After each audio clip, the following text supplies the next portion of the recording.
Welcome in, everyone, to our Cracked Racquets coverage of an inaugural 2023 Oklahoma Tennis Foundation event. Of course, it's called the Oklahoma Tennis Foundation Open, and our Cracked Racquets team is just thrilled to be here at the beautiful ECC. I've learned now the terminology. We're at Edmond Center Court. We're inside the Edmond Tennis Center, but outside we've got fantastic action about to get underway. The format is simple. We've got 8 teams, $25,000 in prize money, a fantastic weekend of tennis ahead, of course. We'll get into what the format of all of these matches are as we move forward. For now, want to take you out on court where, again, we have 4 simultaneous matches to cover. We'll have 4 simultaneous matches at all points of this Oklahoma Tennis Foundation event, and as such, we're ready to flex our muscles here at Cracked Racquets. You see it on your screen. We have introduced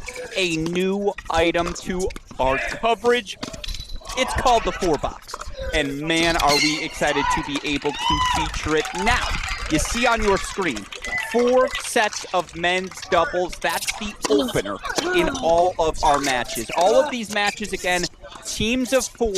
We're going to play 5 distinct sets of tennis. What are those sets? I'm glad you asked. And again, we'll lock in specific places moving forward.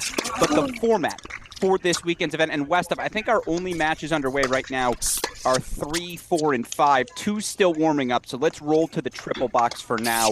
Make sure we have active tennis on your screen at all times. The format, again, 8 teams, 2 men, 2 women on each team. I see that touch. I believe that's Derek Pham, a player I will be looking to learn more about here moving forward. But again, 8 teams, 2 men, 2 women on each roster. We're going to play 5 sets of tennis in the World Team Tennis format. We're going to play a set of men's doubles. That'll be followed by a set of women's doubles, then a set of women's singles. We'll go to men's singles after that. And of course, we'll end with a little bit of mixed doubles action, much like we see in the World Team Tennis format. The scoring for these matches, total games, going to be how we decide winners. Total games at the end of each match. So 5 total sets per match. You add up the scores of each of them. Whichever team walks away with more games won will ultimately advance. Now, there are overtime rules. There are specific tiebreaker rules. I don't want to confuse all of you tuning in. So for now, we'll just lock in on the tennis. And yeah, we got some really fun names across the board. Fun veterans elsewhere as well. Let's start on court number 3 as we introduce our men's doubles matches. Again, I want to show you all of them, and we can lock in more on the split screen. Things are going to move fast. These sets played to 5, no ad scoring, tiebreaker at 4-all.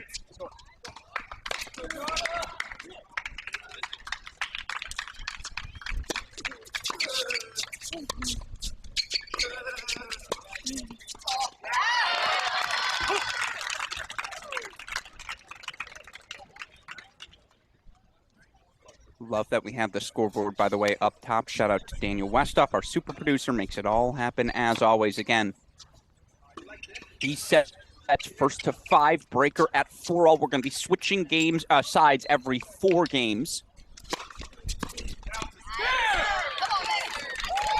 Good crowd here for a Friday night as well. Nope, you're not switching sides. There we go.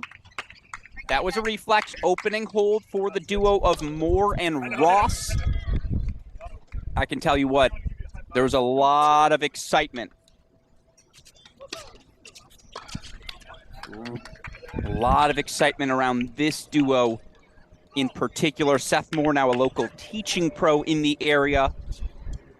Spent a bunch of time coaching in the collegiate ranks of late.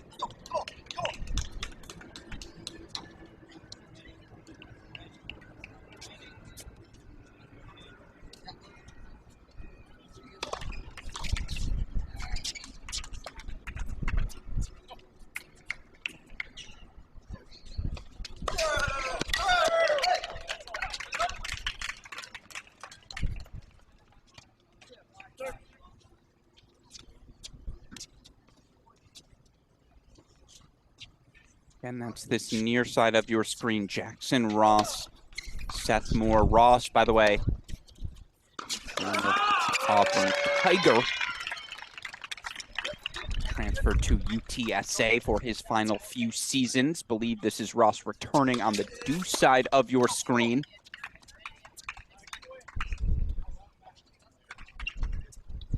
Again, Seth Moore, former college coach, now back home in Oklahoma. He's on that ad side. Moore's a big boy, isn't he? And I remember seeing his legs in person yesterday. I asked straight up, are those implants? Those calves can't be real. But you see, it's an opening hold, 1-all for the Oklahoma Sooner duo on the far side. And you all know an ethos here at Cracked Racquets. AGs stick together, whether it's me and Alexi Galarno, or in this case, me and former Oklahoma standout Alex Galea. Now, if you're a college tennis fan, the name Alex Galea is well known. In fact, you might be getting a little shiver in the back of your spine as Galea very likely helped lead his Sooners to victory over your team during his time in Norman. Galea, a member of the 2015-2016 national finalist teams at Oklahoma. Of course, Galea clinched the infamous match. Was the first time Ohio State lost in Columbus to the Oklahoma Sooners. First time they had lost in about 15 years. They got the old man out of retirement here today. And I say old man, Galea's still mid-20s. He's out the game now, still local here in Oklahoma. Got the chance to meet his lovely wife, who I believe is in her final year of dental school. See, now I've ingratiated myself with the Galeas, as I've long hoped to do. Anyways, Galea partnered with current Oklahoma Sooner Nathan Hahn. Hahn out of Tulsa, Oklahoma, so real close to home here in Edmond, I think. Yeah, Galea still got it. You see the hands. We'll stick through this game, and then we're going to go introduce another match. Again, things are going to move fast. So we're going to have to move fast with them. In fact, can we slowly work at a split screen, Westoff? Keep this court 3 game. I do want to see if Moore ultimately ends up broken. But bring in whatever scoreboard you see is furthest along. I trust your judgment here. Oh, there we go. Now we've got scoreboards starting to get active everywhere. Again, we're still getting loose.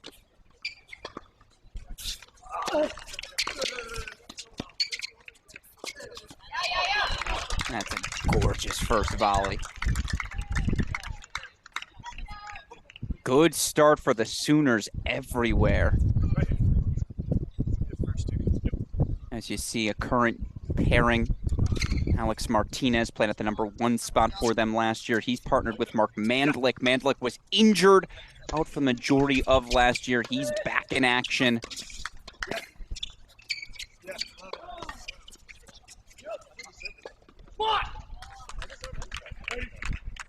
Taking on the 16-year-old Ian Brax. Brax, 2023 Easter Bowl champion. Was that a Seth Moore hold? No, but it is a Moore game point, so we'll stick here 40-30. No ad scoring, by the way, is the name of the game. That was certainly an Ian Brax hold. Brax, again, 16 years old, 2023 boys 16 Easter Bowl champion.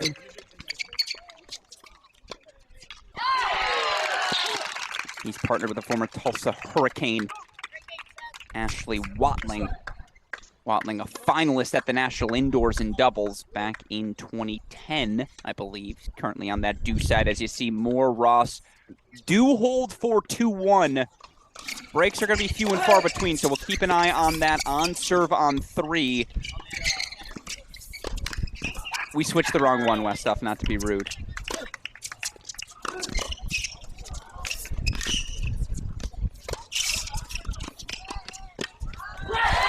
No, that's a great volley. No, I wanted to see court #3 through that last game. We did get the Seth Moore hold. If we can we bring back... I'm blanking on what court Team Galea was on, but if we can, let's bring back... not Team Galea, excuse me. I'm blanking on what Team Martinez and Mandlik were on. Let's bring back that Martinez-Mandlik match if we can.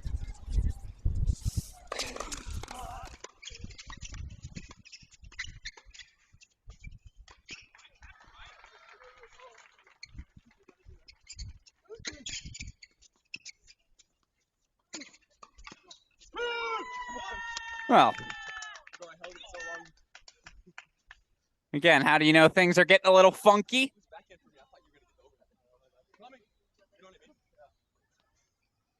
Martinez-Mandlik let that ball float everywhere. Still trying to figure out exactly how things work between these two. I believe that's Mandlik on the deuce side, Martinez on the ad.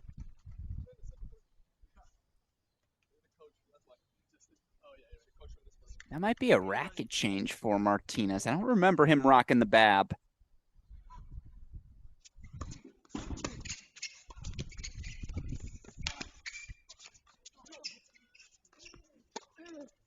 That's definitely his forehand. Again, Martinez made a big leap last year for the Sooners. Now rising fifth year, spending the majority of the season inside the top 50 of the ITA rank, inside the top 75 of the ITA rankings. Reached a career high 68 in March. Oh.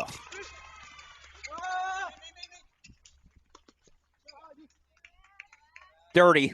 It's a great half volley. Once again, Martinez on your ad side. Mandlik on the deuce, of course, far side again. Watling, Brax.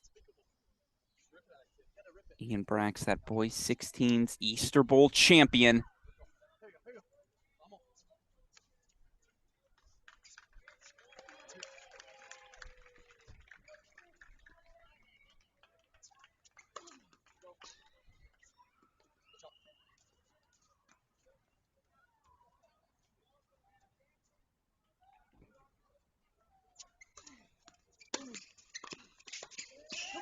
That's a great secondary poach. It leads to 2 break points. And again, sets are played to 5. 1 break is essentially the name of the game in doubles. It's a massive moment here for Alex Martinez as we have that, Westhoff, this break point chance. Can you bring in another matchup? Give me a matchup we haven't introduced yet. Get us to a split screen. Again, what I want to do here early is try and introduce all the tennis.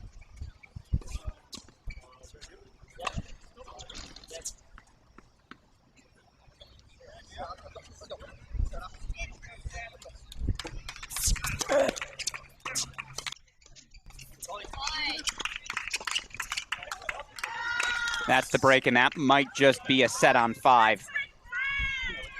3-1 lead for Mandlik Martinez.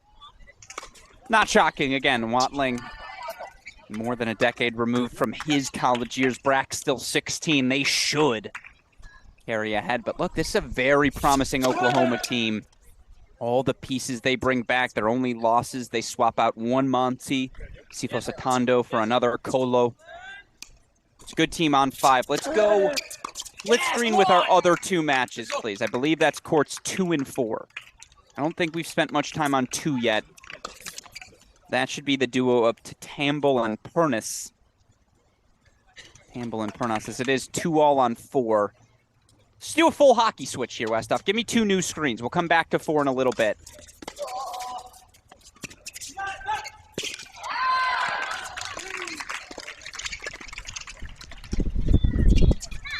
Make the full hockey switch indeed. 2-all on courts 2 and 4. Again, we're monitoring scoreboards as well. I know when Westhoff sees a 4-all or a 4 on the board, he'll take us there. That's the magic number. We don't want to miss any clinches. And there you go. Team totals in the center. That only break right now belonging to Mandlik Martinez. By the way, story time for all of you at home. This format you see being played, mixed-gendered teams, 5 sets of tennis, total game score determining the winner. That's what we played in club tennis. And I say we. This is my format, near and dear to my heart. And what I've learned in this team format, the men are useless. You're getting one break, maybe.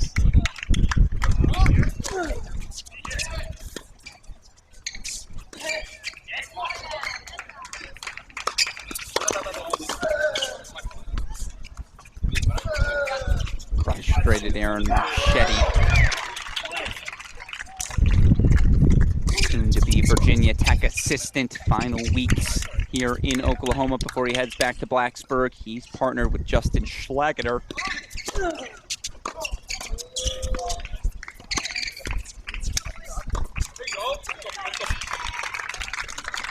First volley as they take on the Oklahoma State duo, Alessio Basile.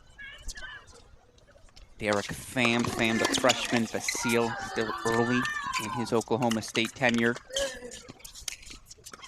Is the now rising sophomore. Meanwhile, left side of your screen, that's a fun battle.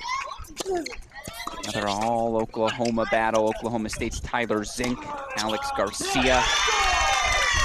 Now let's get the crowd going, says Aaron Marchetti.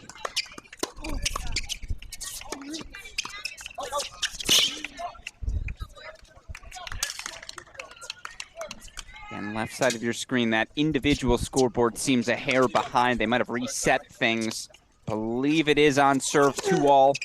You can see near side of your screen again, left side. That's the all Tulsa duo. The redshirt freshman Gus Tamble, St. Louis, Missouri. He's partnered with fifth-year Diego Pernas coming over from East Tennessee State. Of course, it was a big year, big off-season for Tulsa. And I know he's tuning in, so let that blush on his face sink in as I say, my former high school coach. I'd call him a dear friend. It's more mentor than friend. I'm still afraid of him. He could give me a marching order, and immediately it's how high do I need to jump. Tulsa men's assistant Josh Molino, my former high school coach. So expect a lot more Tulsa coverage. Here at Crack Rackets moving forward. And look at that scoreboard. Yeah, I was going to say, I'm pretty sure it was indeed on serve, and yes, it is 2-all here. This is Gus Campbell serving on the near side.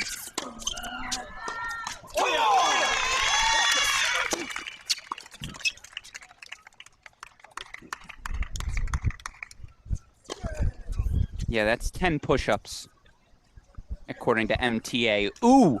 Westhoff, can you swap out court number 4 for Mandalik and Martinez? I apologize, I'm not exactly sure what court they're on. I'll do a better job monitoring that moving forward.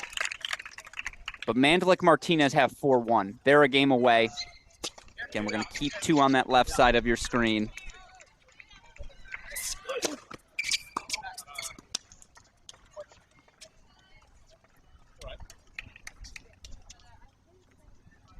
That, I believe, is the 16-year-old Brax. For those of you wondering, how does the Easter Bowl Champs games look?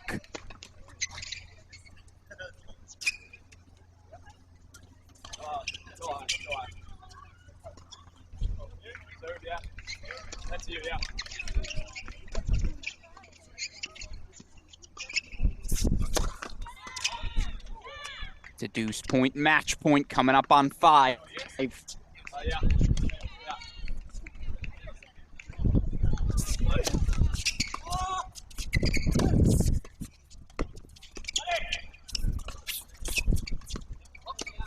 Great close. Smart play there from Tyler Zink. Gonna go give a high 5 Zink. I believe the highest ranked doubles player we have, top 400 in the world.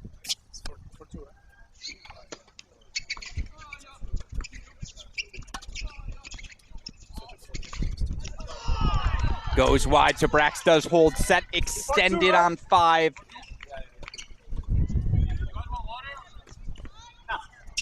Tamble did manage to hold on court number 2. So 3-all there on serve. On serve pretty much everywhere but 5. So let's stay in this split screen again. Alex Gruskin here. We got 8 teams. We got 4 matches tonight. 20 total sets of tennis. We have Noad shot making on the horizon.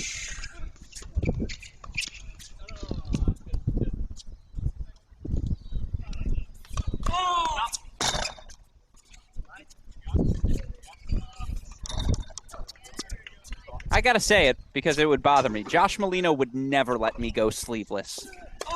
If he's tuning in at home, you've gone soft in your old age. Or maybe you've seen my arms, and compared to Diego Pernas, you're like, you know what? Let the big dog drink.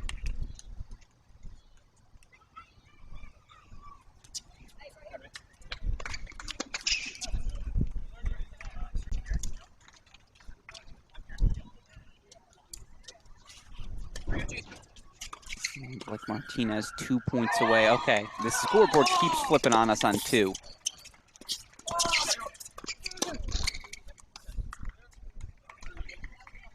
So Zink and Garcia are indeed serving for the match. That's on me, folks. I apologize.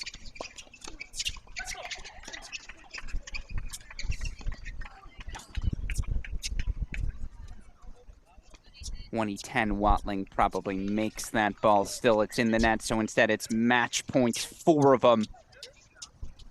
For the seniors, Mark Mandlik, Alex Martinez. Oh, it's good wheels. First volley just drops good, so now it's match points on a couple of courts. Mandlik Martinez close things out 5-2 again. Total games. That's the name of the game here today. So Mandlik Martinez, 3-game lead. Their captain is Mark Mandlik. Let's go full screen to 2 for these match points.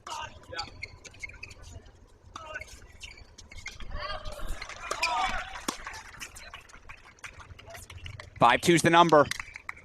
Alex Garcia, Tyler Zink, building a 3-game lead.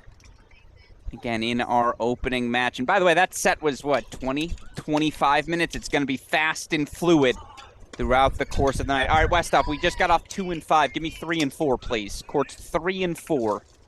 And thank you. I do appreciate you correcting that center graphic. You're the man. You see no way.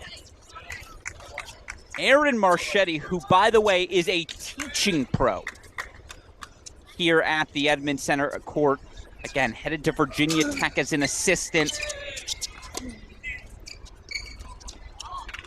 Don't show that forehand to his future team. That one was rough.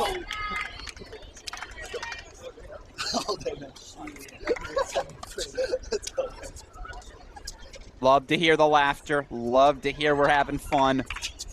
Alex Scalia, Nathan Hahn giggling as they try to close in on an opening break. Meanwhile, another match point here on 4.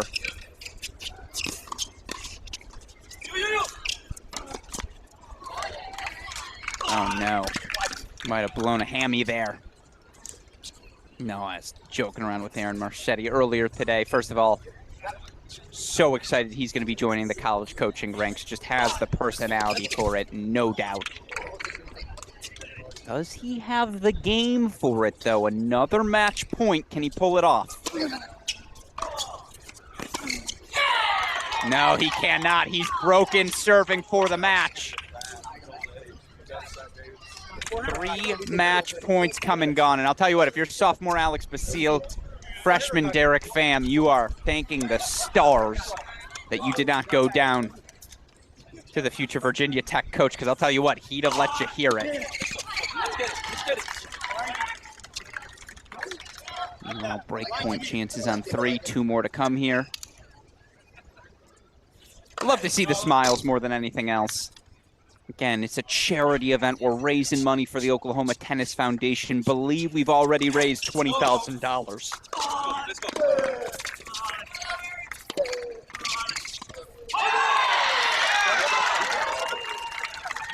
Moore and Ross hold their ground. It's a deciding point coming up on 3.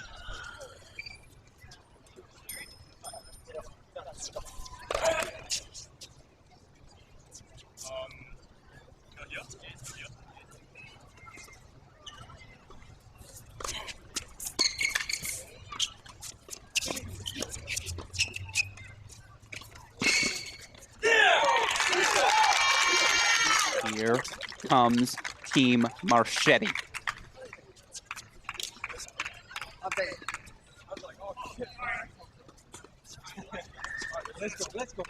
I mean, if you go backwards hat and untucked polo, that's a message in itself.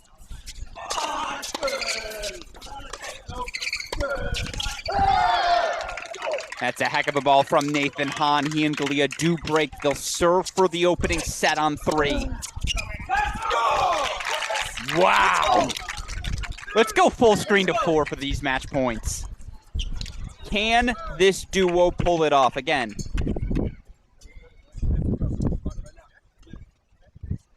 Shetty, former All-American for Virginia Tech back in 1999. 46 years old. Doesn't look a day over 20. Marchetti and Discarega. That's not the right name. It should be Schladiger. That's why I keep getting confused. Gonna share some love. Arm over the shoulder. They take the men's double set. 5-3 2-game lead for the Fighting Marchettis. But again, we still got singles on the men's side, women's singles and doubles, mixed doubles to go. We got a lot of tennis left to play. So here's our final opening double set. Alex Galea, Nathan Hahn serving for it.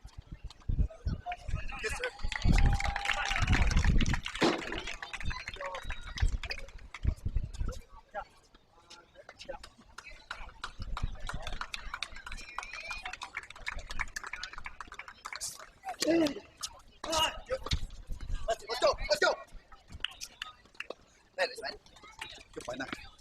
This is Alex Galea serving on the near side. Westhoff, check the chat.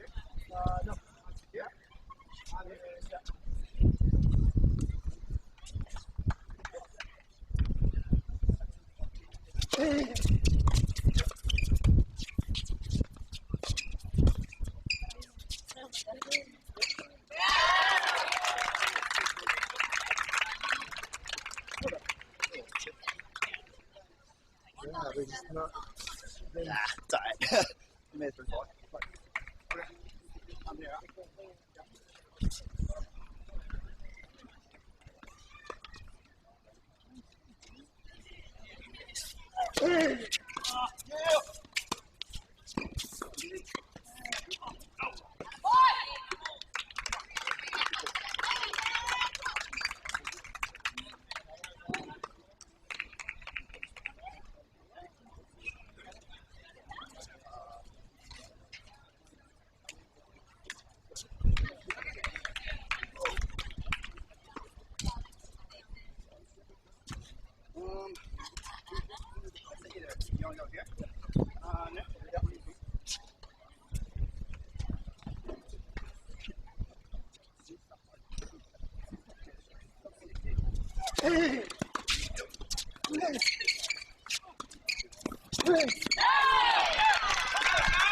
Instead of match points, it's break points right back.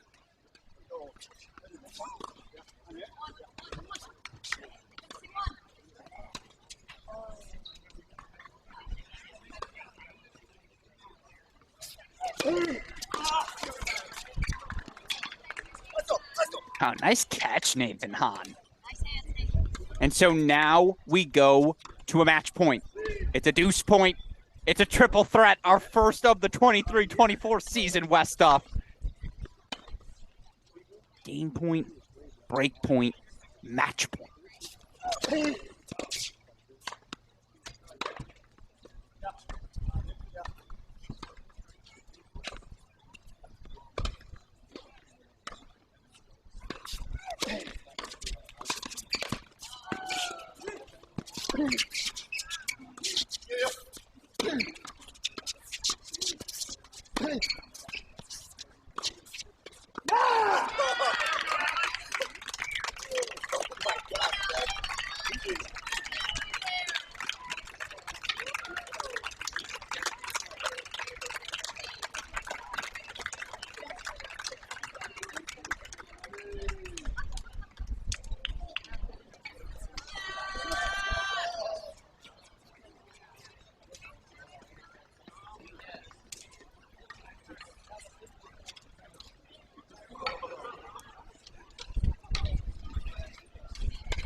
So Nathan Hahn and Alex Scalia take a 5-3 double set here on 3. That means all of our double sets are now in the books.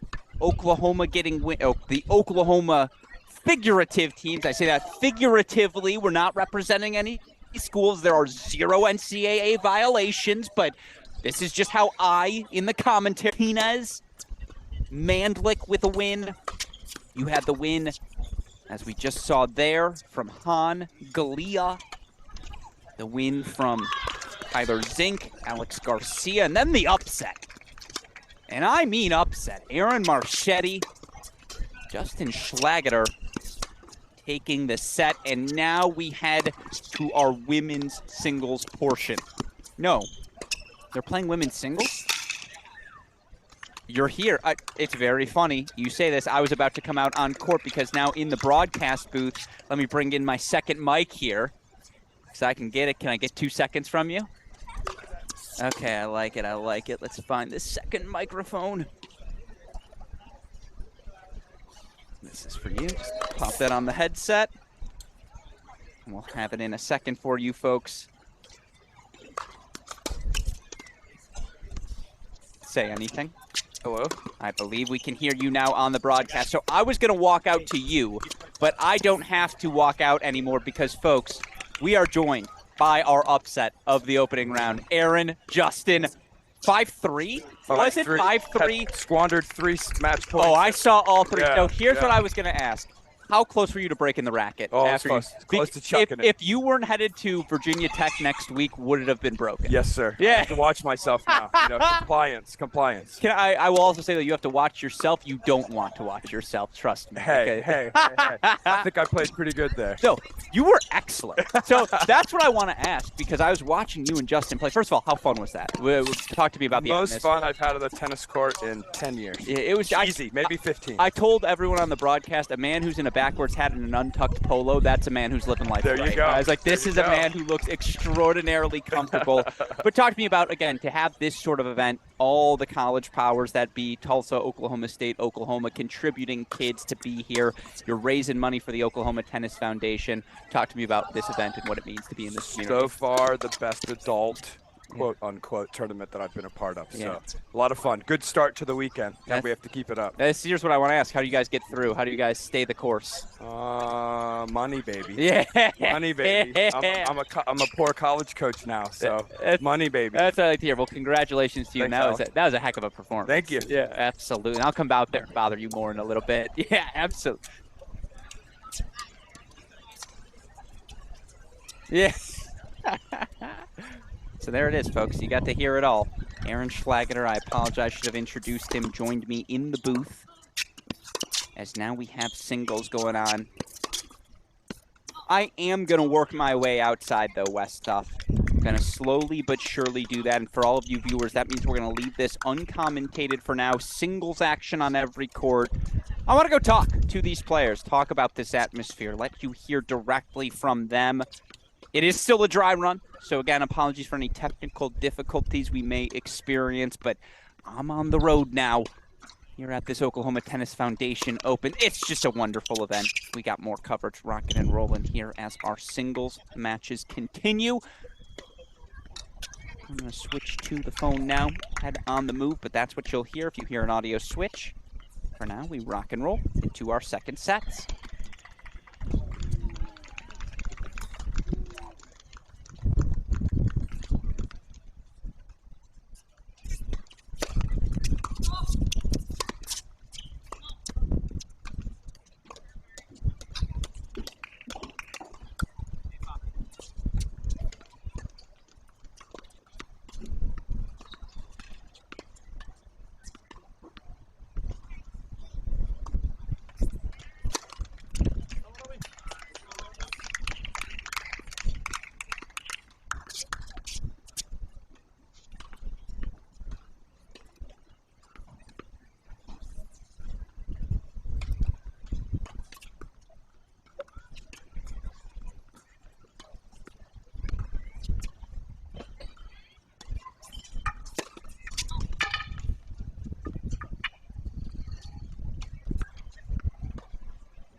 courtside here. I believe this is what I forget the team names. We'll call this Team Galea, right? Team Galea, who earns the victory. Let's start with you, Emma. How did Alex's serve look out there? Rough, right? Yes. I mean, I heard some things about his hip in practice a couple days ago. So with that being said, I think it was great. Yeah. I think it was great. I agree with you, Alex. More importantly, how did it feel to be out there? Let's not talk about feet. Let's talk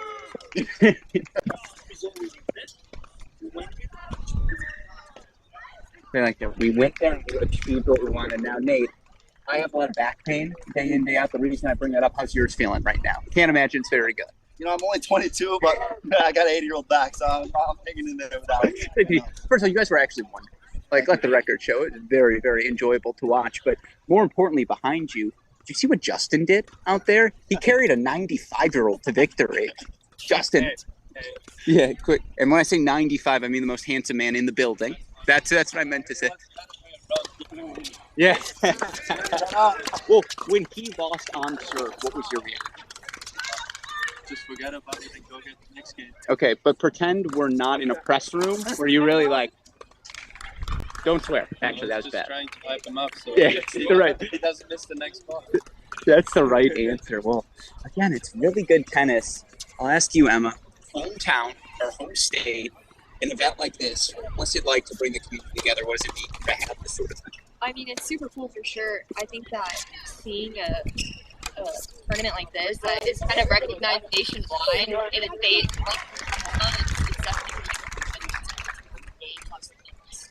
Are the stakers here? tomorrow. Okay, Yeah. good.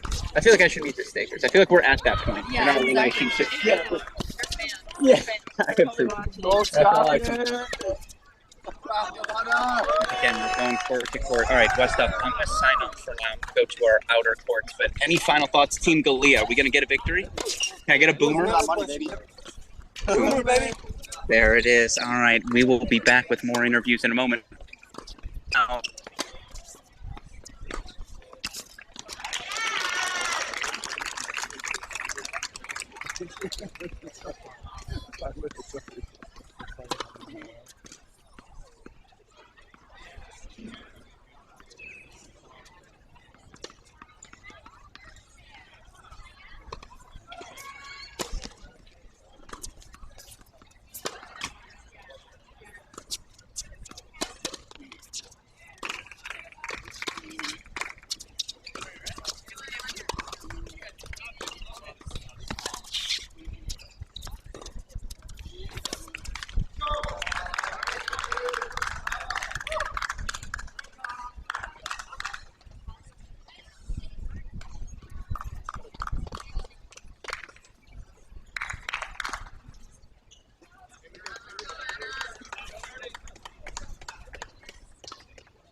All right, ladies and gentlemen, we are back courtside, and now I'm getting to sit with the big dogs, the team captain herself, Sam Crawford, as well as the winners, Tyler Z, Alex Garcia. I'll start with team captain Crawford.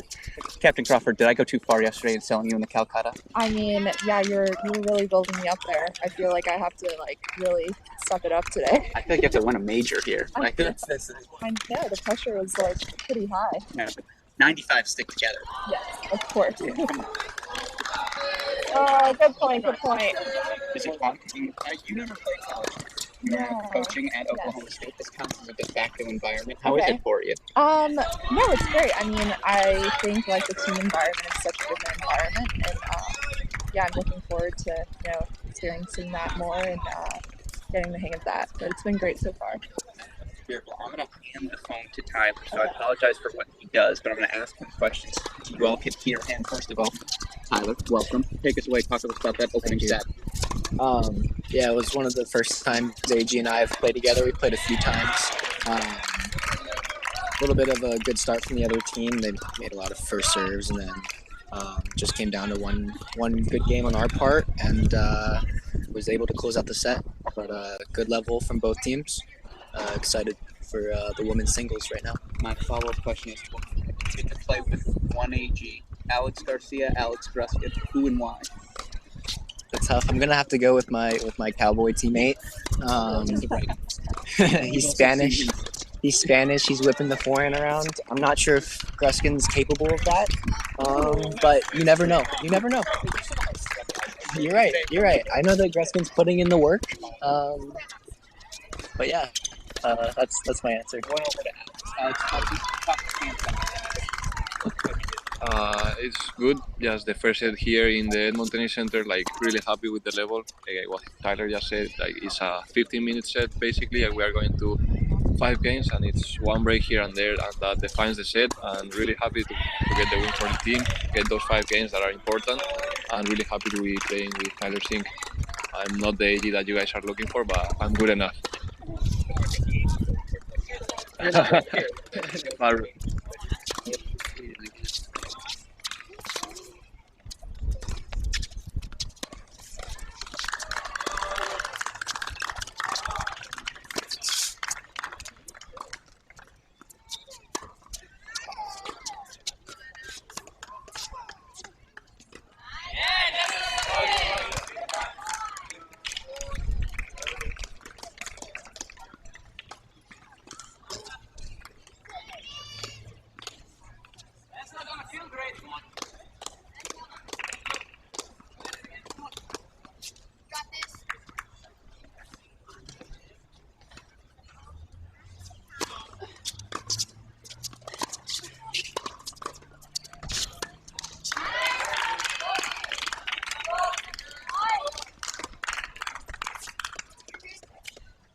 All right, technical difficulties on day one are just part of the job, but I think we figured it out. I'm going to blame the other AG for that, but Sam, my last... There's a lot of good handoff. Yeah, we'll work on the handoff, yeah, exactly.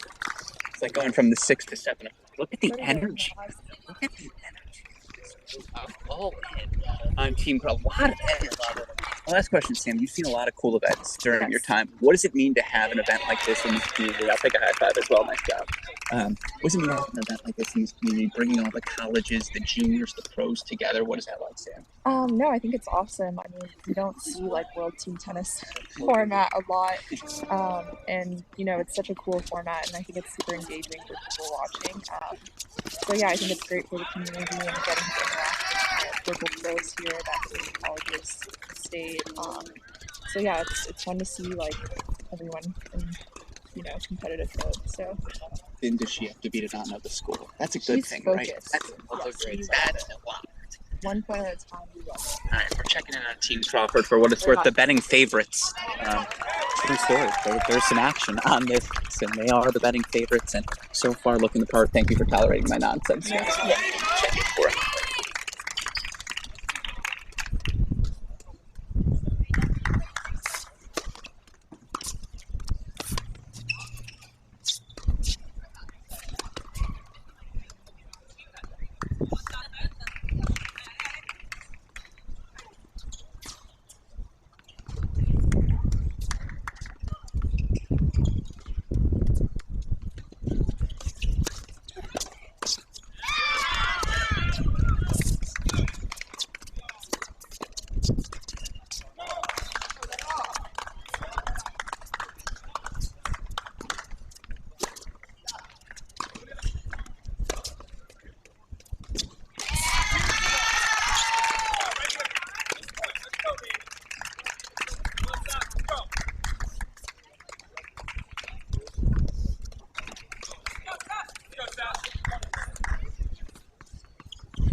All right, welcome back in, everyone. Alex Gruskin here. As you can tell, I was mobile. I like that feature. That's something we're going to try and work in more to our Cracked Racquets broadcasts. Again, much like these players, we are always trying to improve. And again, courtside interviews with players, coaches, as these matches are active. They're all just tolerant of enough of my nonsense that maybe we can make it happen. Meanwhile, you saw Anastasia Komar. She and the Fighting Cowboy Cowgirls that don't represent Oklahoma State formally, but all their players attend there. Again, Zink, Garcia, Komar, and Coach Sam Crawford. They've got a 10-4 lead. And the all-Tulsa duo, all-Tulsa team, we'll talk about in a little bit. Meanwhile, you see on your court, it's just a good start for the Oklahoma Sooners. Of course, we saw earlier this team, Team Mandlik, we'll call it. Mark Mandlik, Alex Martinez, a win in doubles earlier. Now, the rising sophomore, Romana Sisovska. I got to work on that pronunciation. If you're watching at home, Coach Cohen, Coach Cobra, you all have my number. Please text me the correct pronunciation. Also, hello to you all. I love you very much. Meanwhile, Westhoff, my screen is still hidden behind that scoreboard, so people can see me gesturing with my arm, just in case you didn't notice it. Thank you. So this is fascinating. Let's go. Well, let's keep it split screen. Donna Guzman, who was the last singles match to start. She might be the best women's player we have here. Donna, so good to end last season. I'll never forget watching her, Vidmanova, battle under the lights in that Athens round of 16 match.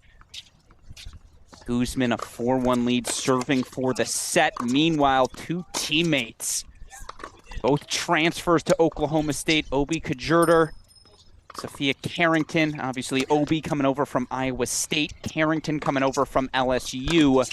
They're playing a breaker.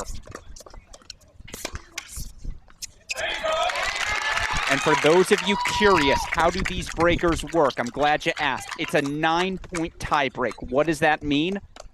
First to 5, win by 1. Alternate serves goes 2 serves for the first player, 2 for the second player, 2 more for the first player. Then the final player gets 3 serves. That deciding for-all point, essentially a NOAD championship clinching point. Again, this is Obi on the near side, Carrington on the far side of court 4. Donna Guzman just Donnaing it up here on court number 3 as she closes in on the match. 2-all now. They'll switch sides. Yeah, we're still learning the format here. They're going to switch sides in singles.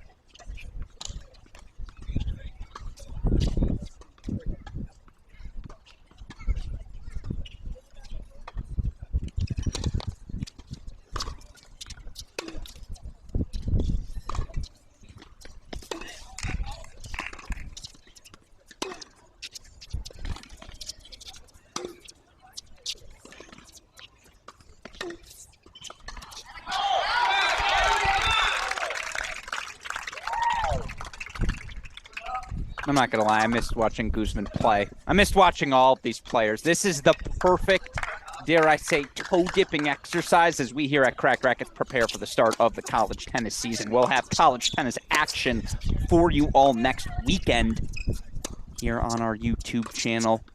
This isn't formally college action, but it certainly feels like it, right? Grinding late into the night.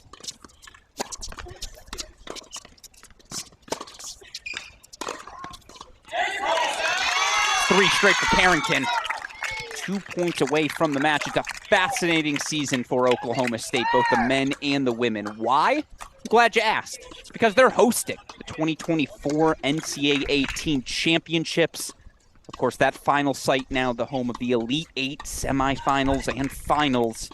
Gotta be a top 8 team to make it to Stillwater. Boy, would the Cowgirls, Cowboys love to find themselves there this year. Obi levels things at 3. Of course, this Cowgirl team was on the precipice these past 2 seasons. You look last year, Chris Young's squad. A rock solid 16-8 year. Knocked out by Stanford, second round of the NCAA tournament. Donna Guzman's through 5-1, so the Oklahoma Sooners teams, plural, Oklahoma Sooner teams continue to keep themselves out in front.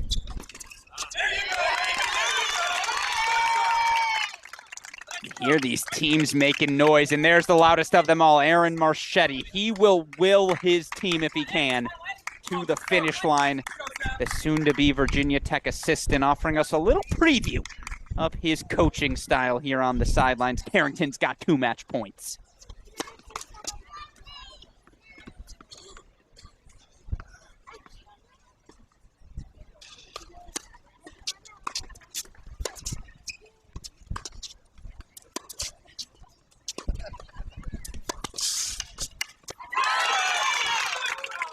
Sophia Carrington takes a 5-4 win. And coach sprints over to give some love again for a team that lost Martina Zarolo, Alana Wolfberg. That's it. Everyone else from last year's squad is back. You add a Carrington. You add an Obi. You add an Anastasia Komar, the #1 player at LSU last season. Cowgirls have themselves a squad.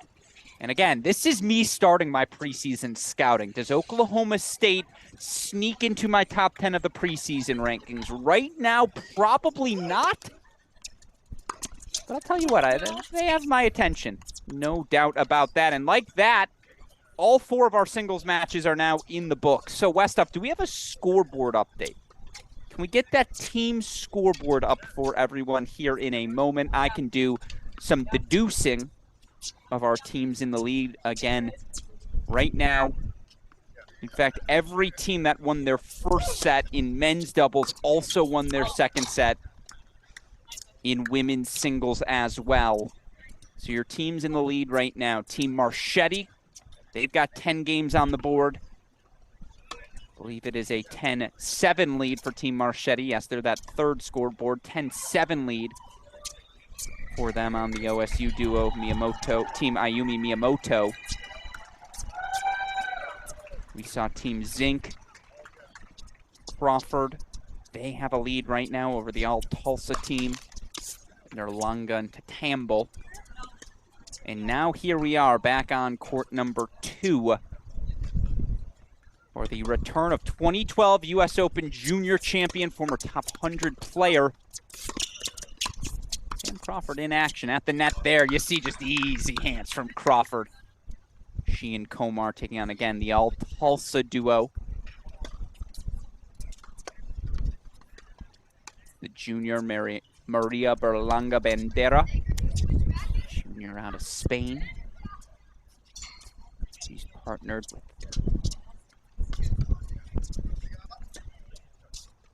Sasha Naherska, the senior out of the Ukraine.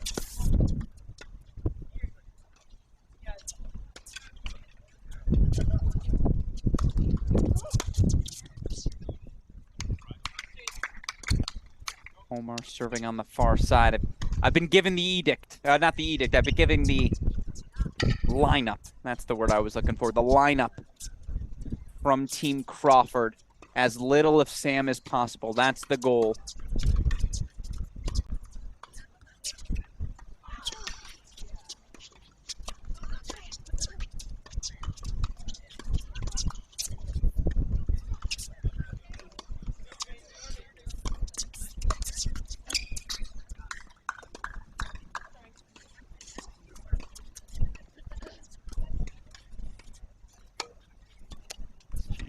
Chances here for Crawford Komar.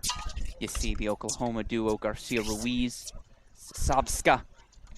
Now on court, Garcia Ruiz, the rising sophomore lefty. Haven't seen that forehand in a little bit. It's good to have it back. The inside out ripped winner for 30-all. They're taking on the duo of Naranjo and Calkins. Caitlin Calkins, I believe former Purdue.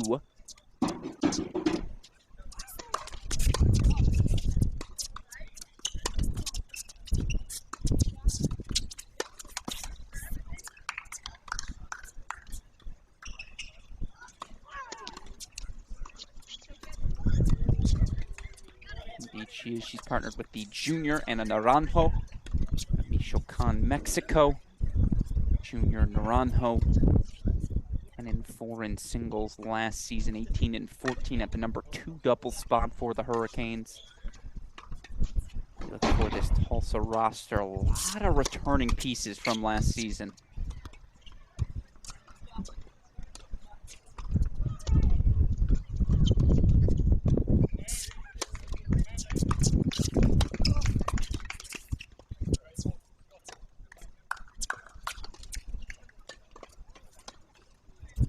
Canes on the women's side last year, 14-11 overall, 5-2 in conference play, but season ended at the hands of conference champs SMU. Of course, the Mustangs got so hot on the women's side last year to end the season, certainly.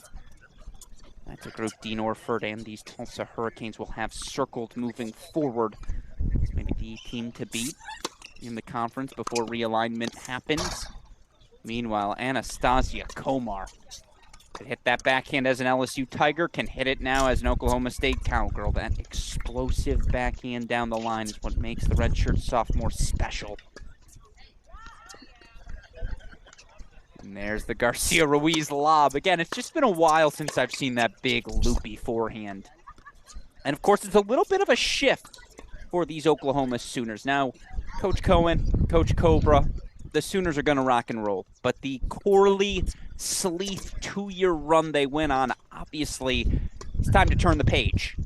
Lane Sleeth, NCAA singles finalist, beginning her pro career. The Corley sisters, each turning pro, have already had a bunch of success in the pro circuit in doubles. You lose those sorts of upperclassmen experience. Of course, the Sooners, NCAA and National Indoor finalists back in 2022.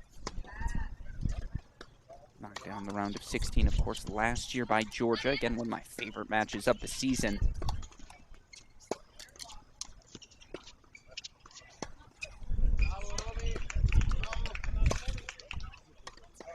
See Crawford, Komar, the early break lead, 3-1. I'll tell you what, that Court 2 team, Team Crawford, there's a reason they're the favorites. They've looked the part so far today. Meanwhile, Westhoff, let's stay on 5. Can we head over? Actually, I don't know if doubles have started in our other courts. I know Westhoff will take us there when they have. Okay, we have action now. Will you let me know, Westhoff, if we do have women's doubles action on those other courts? I want to make sure we're showing everything, of course. And right now, Berlanga, Erska, and Naranjo, 3 Tulsa Hurricanes on court. Oh, Anastasia Komar with our shot of the day. Westhoff put a pin in that one. The inside-out backhand drop shot volley. Not one you draw up on the practice court. Crawford, Komar showing off the improvisational skills. And again, Team Zink's been very clear. We're riding Anastasia Komar to the finish line. Sam's trying to play as little tennis as possible. And I mean that in the fondest way. Good catch, Tyler Zink. No, that was Gus. Good catch, Gus.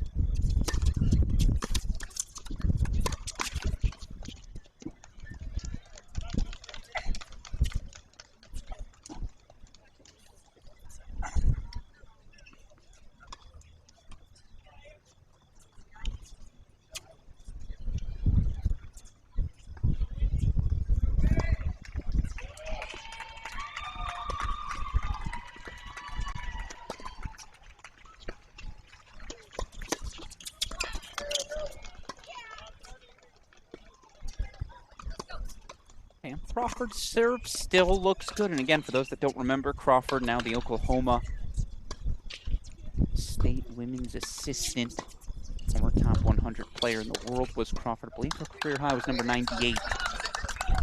Indeed, it was. 6 singles final in her career, 1 title. 5 doubles titles in her career as well.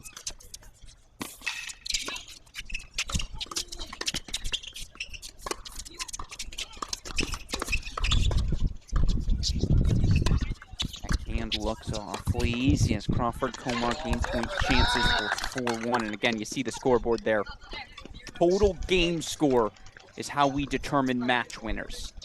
You get a perfect 20, it means you won all 5 sets. But again, we're expecting some 14-13 type affairs where, you know, again, there is an overtime system. There is a sudden death tiebreaker. We could get funky here this weekend. Right now, Crawford Comar sticking to script. Game point chances for the 28-year-old, my fellow 1995er.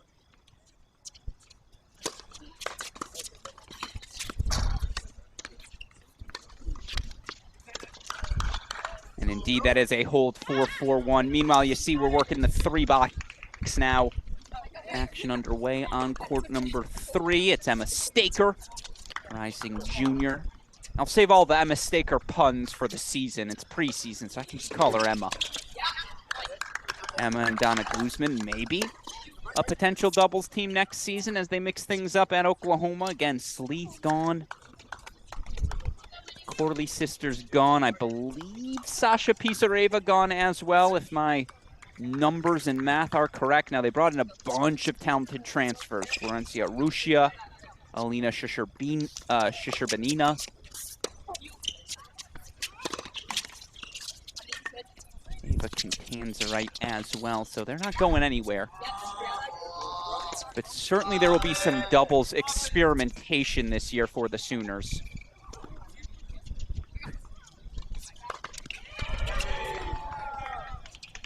Playing that here early. Meanwhile, as you see Sam Crawford returning here 2 points from the match.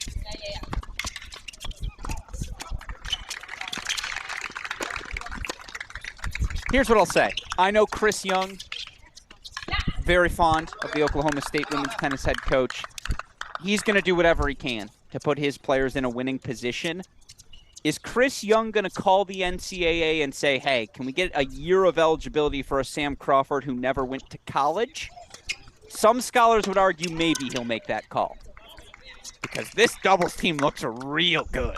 Crawford, Comar, 5-1. Knock out Berlanga and Naruska. And so heading into men's singles, and good math earlier, by the way, 25's the magic number. 25 games is a perfect score. Going to be a 10-game lead, I believe, here for Team Sam Crawford as they head back into men's singles. And I believe that's going to be Tyler Zink versus either Gus Tatamble or Tiago Pernis. We'll head back to that once that 5-minute warm-up is concluded. In the meantime, West up. Let's put 5 on the big screen. Let's stay in the triple box, bring in our final match, though. We'll swap out courts 2 and 4. 3-love lead for the sophomore Garcia Ruiz and Sisovska.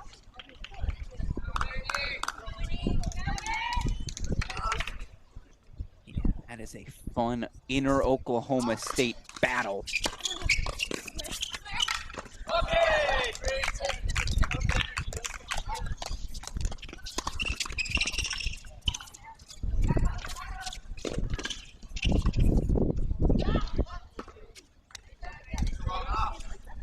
It was out. We had a long talk, all of us, before the start of the matches. I may have indicated, keep in mind, this is for charity. It's for the kids. We don't want to see any hooks out there. That was not a hook. That ball did sail. There's no doubt. But the benefit of the doubt will often be given to our opponents here tonight.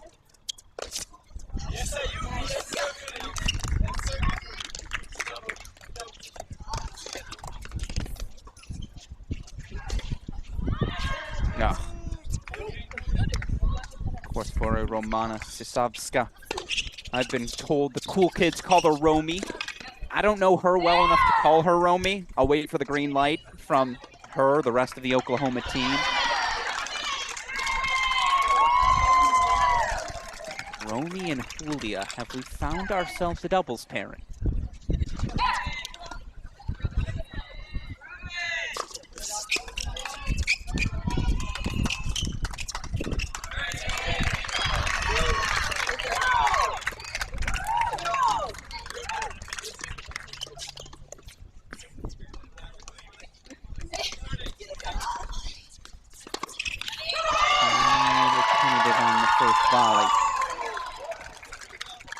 ceded so much position so quickly there at the net, didn't she?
Orlov, Garcia Ruiz, Sosovska here on court 5. Can we go to 3? Let's put 3 in the big screen from one pair of Sooners to the next.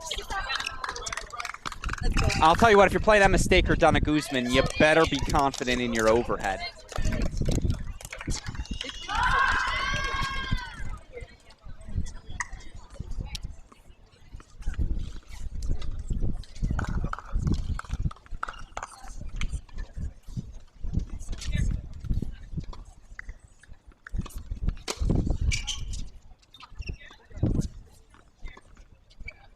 Guzman serving on the near side.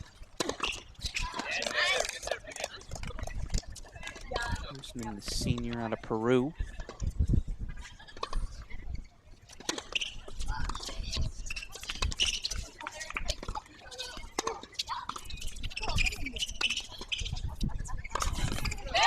Ooh. Great overhead. And look, yes, these are the two active players on the near side. Guzman serving, Staker at the net. That's the only time you might hear me say that in 23-24. Emma Staker at the net. They're taking on a real doubles team. I mean, again, Kelly Williford won a doubles title on the ITF Pro Circuit last season. Whitney Ritchie, another former Oklahoma Sooner standout two-sport athlete, not just 4 years on the tennis court at the #1 spot by the end of it, but for having some runway on the basketball court as well. Now I believe a teaching pro here in the Edmond, Oklahoma area is Williford again, or is Ritchie, excuse me. Her and Williford, that's just a real duo. That's why this 3-0 lead for Staker Guzman. I don't want to say unexpected, but this was one of my most intriguing sets. Meanwhile, Westhoff, get ready to take us to 5. Match point alert here.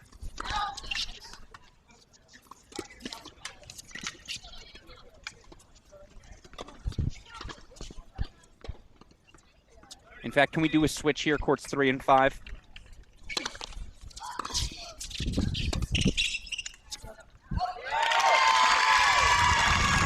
Louise, Savska, 4 love, 30 love. Meanwhile, Team Miyamoto is just trying to get things going. And what is so impressive, and again, this is what makes the game scoring feature of this event so fun. Yes, they're down 2 sets to love. They're down 1 game on court #4. That match is our one, dare I say, toss-up of the evening. So we're going to have a little bit more time with court #4. Meanwhile, again, we're going to take it to singles on court 2 in a moment.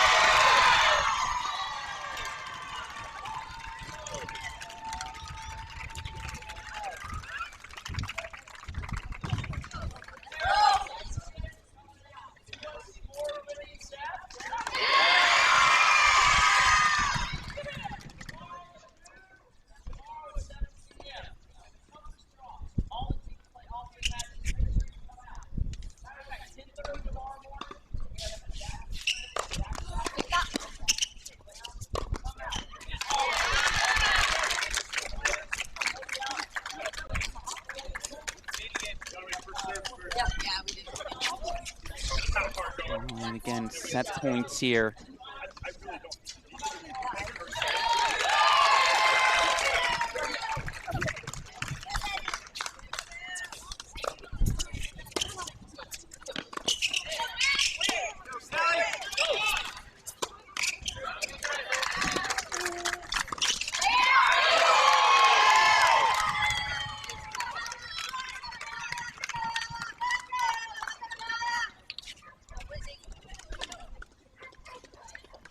All right, we've got some serious cheering.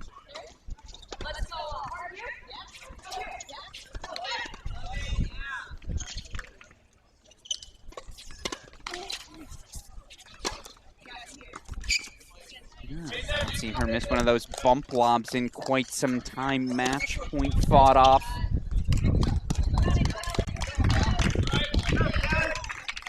Anya wanted to do a little more with that overhead.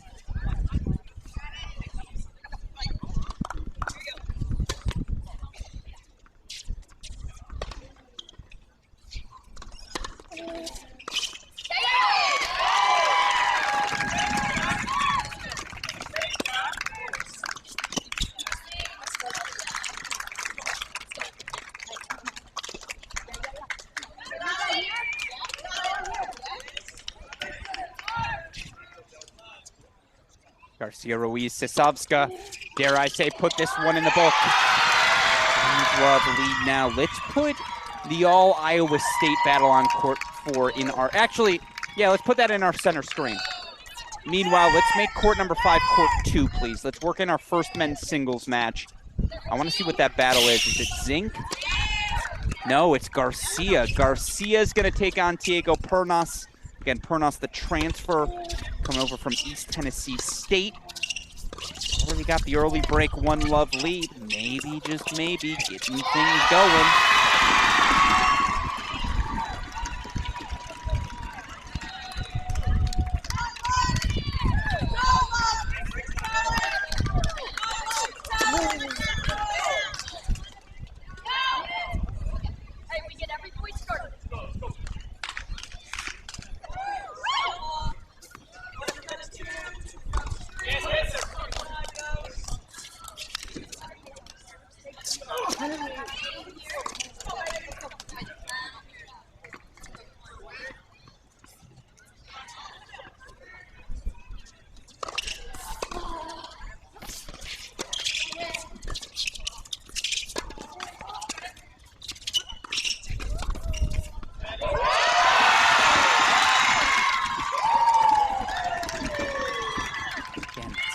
Teammate battle. Obi Kajuru coming over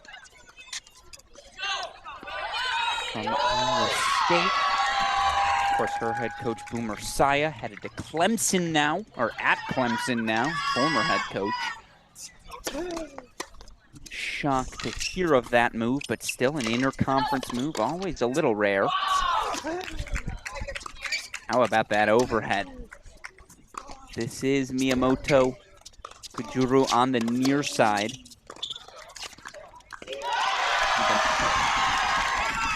You can hear the crowd in the background. At least I can hear it. No, Iowa State to Oklahoma State. Thank you for the correction, Westoff. Boomer Saya went to Clemson, the former Iowa State head coach.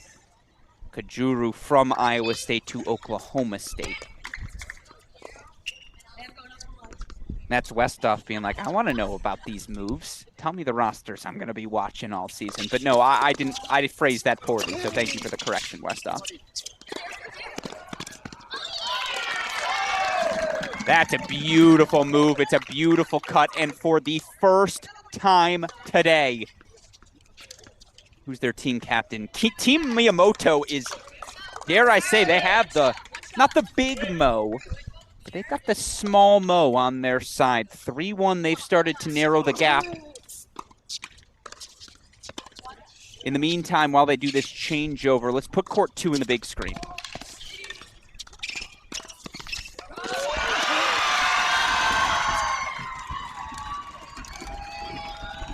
Again, this is Diego Pernas. I want to put eyes on him. It's my first time getting to see the Tulsa Hurricane play.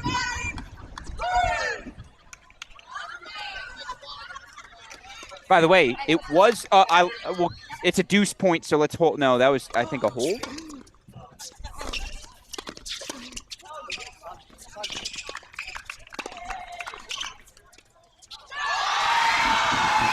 Now 1-all here on court number 2. Indeed, it was a court behind. Meanwhile, from 3-love to 3-all. 3-love to 3-all on 3. Let's put court 3 back in our big screen, please.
And unfortunately, Whitney Ritchie was just a little before my time. I think she graduated in 2014, maybe 2015. At the end of her time was the #1 singles player, I believe #1 doubles as well.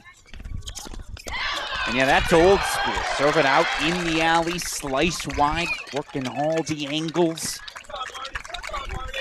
By the way, you see that all Oklahoma State battle, at least as it relates to the women. It's a 1-game deficit. It is anyone's match on court 4. That is by far our best match of the night. Right now, seemingly our only competitive match for the moment, although obviously Tiago Pernas looking to make it 3 straight breaks. And court number 2.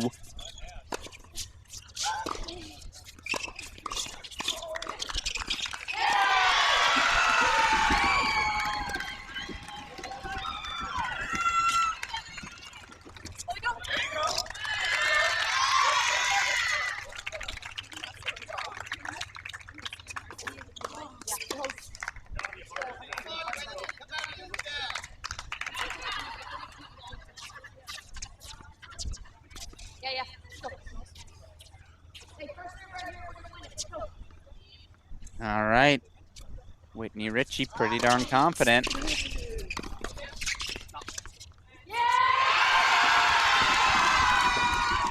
Ritchie calls her shot, gets the crowd going. First serve's going in. We're going to win the point. That's precisely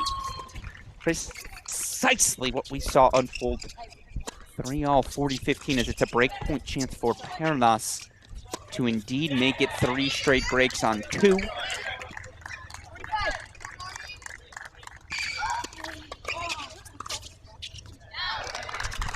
Nice return, Emma Staker.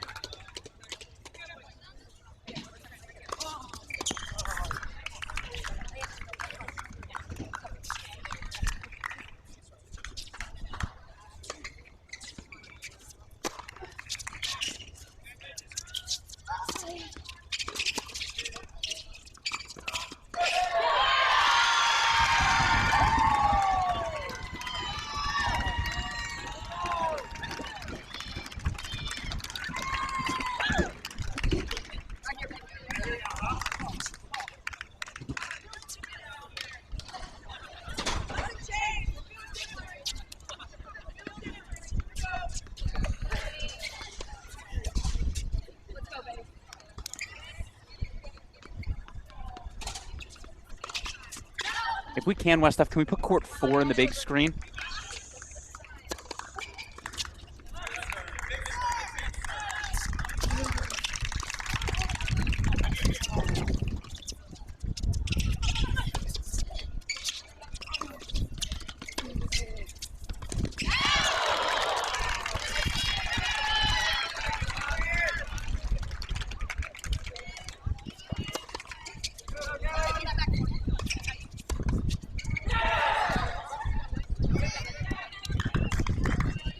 It is a break for 4-1. So Miyamoto, and I'll just call her Obi. Miyamoto and Obi have made a push. We are all level. It is 11 all overall on 4. A win here, Miyamoto and Obi will give their team a 1-game lead heading into men's singles. As you see, Garcia did hold for 2-1. 4-3 on serve now. 30 love for Staker. Guzman, if it heads to a breaker, will take you there.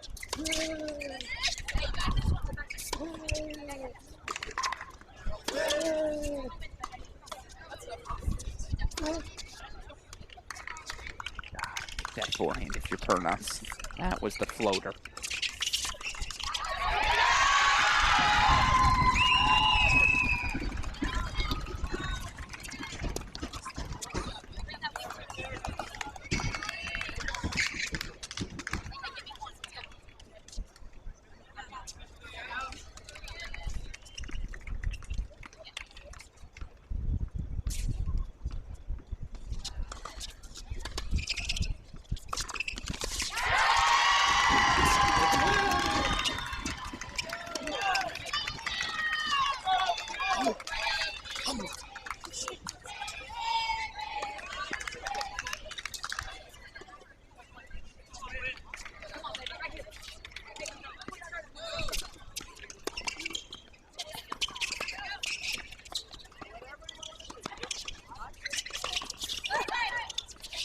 Ooh, that's a love tap to a teammate on match point as well. The message has been sent.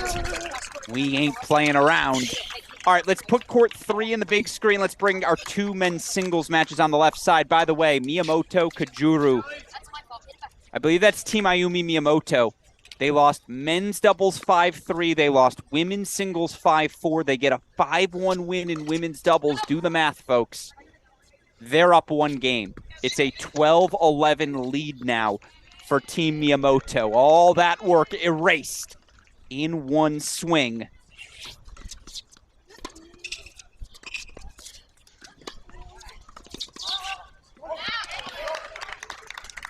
Guzman and Staker hold, so from 3 love up to 4-3 down, it will be a breaker to decide things. I want to scream through the court. Don't change sides yet. You'll change sides after point number 4 in the breaker. And again, it's a 9-point breaker. What does that mean? First to 5, win by 1, 4 all, a sudden death point. Westhoff, while they chill, will you take me to the break point on 2 in the big screen?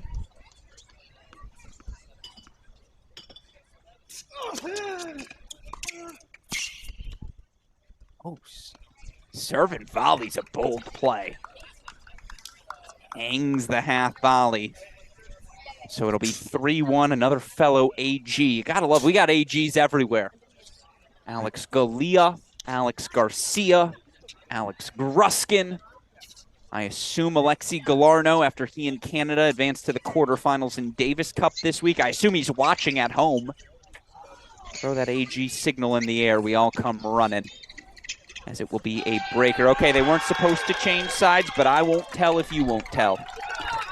4 all, breaker to decide things. First to 5, win by 1.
right, they keep playing around with that scoreboard on 2. I don't even know what the score is at this point.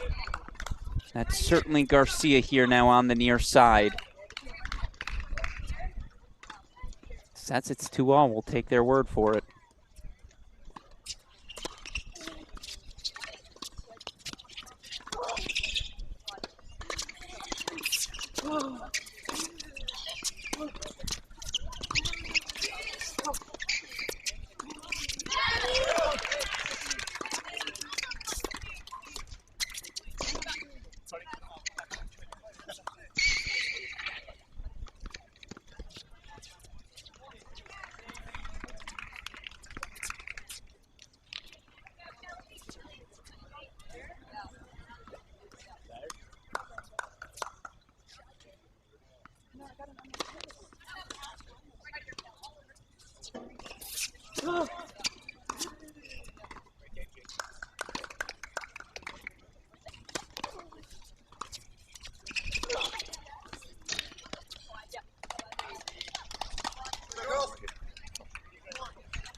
He knows the stakes. Got to win 5 in a row here. Match points for Staker Guzman. Again, this would probably finish things. Given that scoreboard deficit, 7 games is a lot to have to overcome over 2 sets. You see Mandlik with the 3-love lead. That Oklahoma Sooner team Mandlik starting to pull away. By the way, to be up 3-love on the Easter Bowl champ, I don't care that it was the 16s Easter Bowl, that ain't too shabby.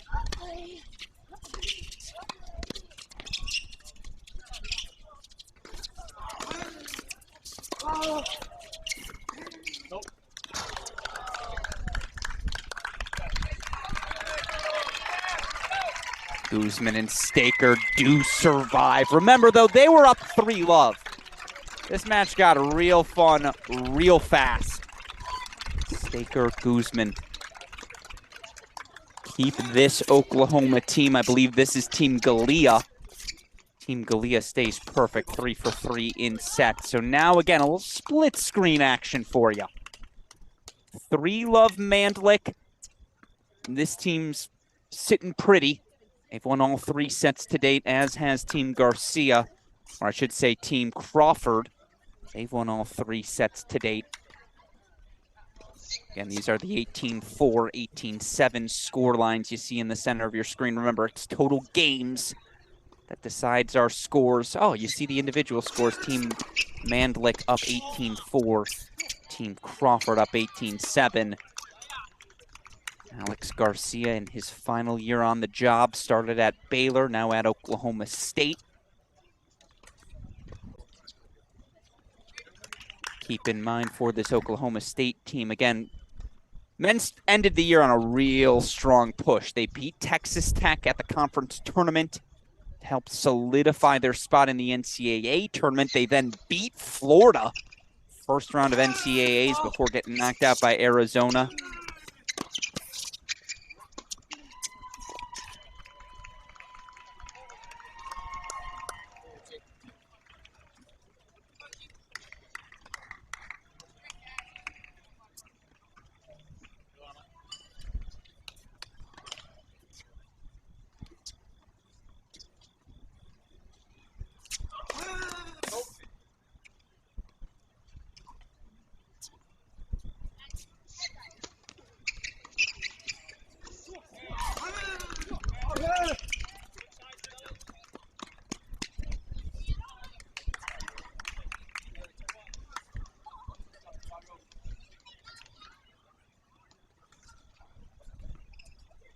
Mandlik leads Brax on the turn. Meanwhile, Garcia, another breakpoint chance here. Believe this would indeed give him the decisive 4-2 lead. Deuce point, he goes to the deuce side. Great serve. Great first serve from Pernas. That's clutch. Again, is this match in doubt? Not really.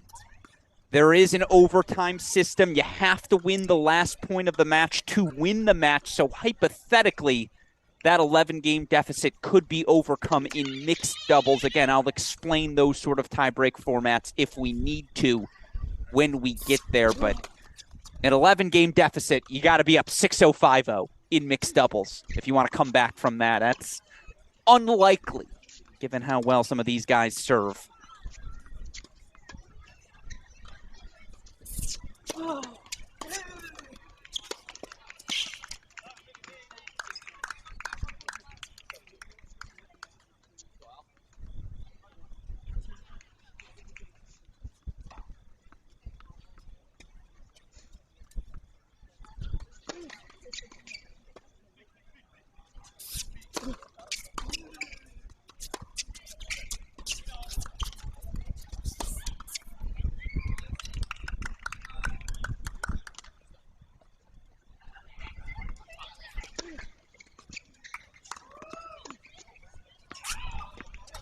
A little wide there. Again, much like that Staker-Guzman doubles match, I'm not writing off Ian Brax yet.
Let's dance. Let's celebrate. Let's put a pin in that as a potential shot of the day.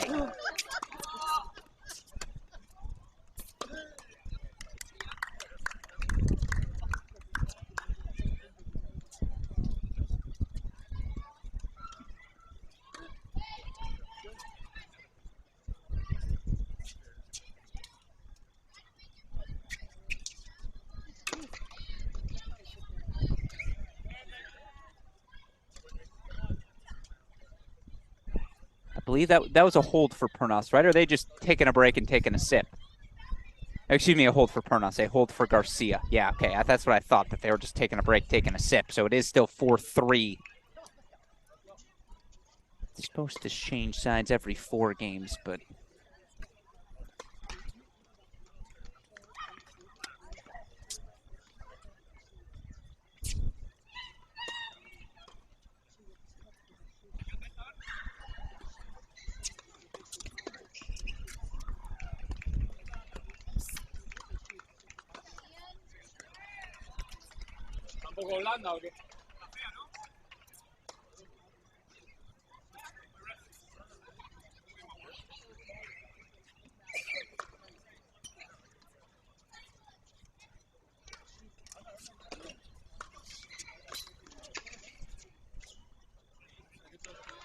All right, I'm not sure what I'm missing on 2, so let's put that in the side for now.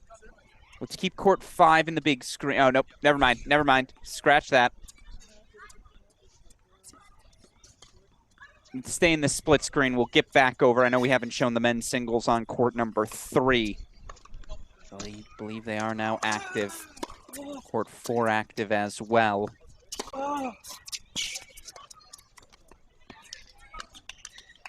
And for this Oklahoma State team that got so hot at the end of last season, can they carry that momentum here into the next year? Obviously, again, to bring back the majority of the core. Tyler Zink, of course, is where it starts. Senior in his final year on the job.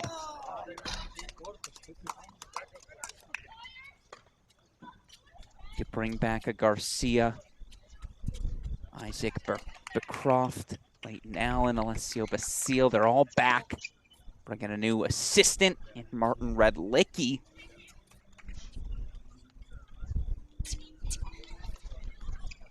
Coach Dustin Taylor and the Cowboys take things off to the next level.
Take us to a breaker. It's Mark Mandlik going to try now to serve for the set. And again, dare I say, put things away. Hard to imagine a world where Team Tulsa, that was going to happen eventually. Team Tulsa goes on a 6-love, 6-love, 3-love run in mixed.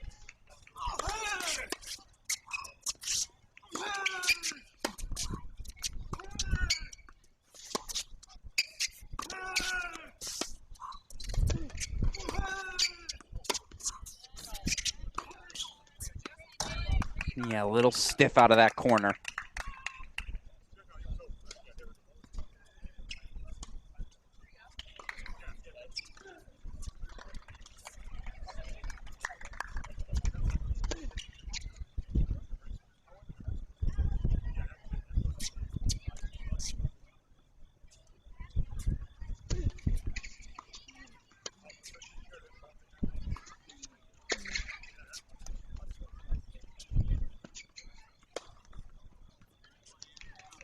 Long off the racket of Mandlik. Game point chance here for Pernas to force the breaker. Yeah, I thought that first serve was a little long.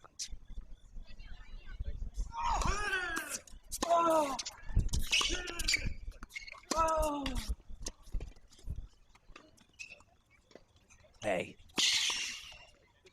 Oh, that's wheels. Pulls off the split still from 40-15. It is now a deuce point match point chance for Garcia. Again, this one could just about put the match away. In fact, not just about. This one probably puts the match away.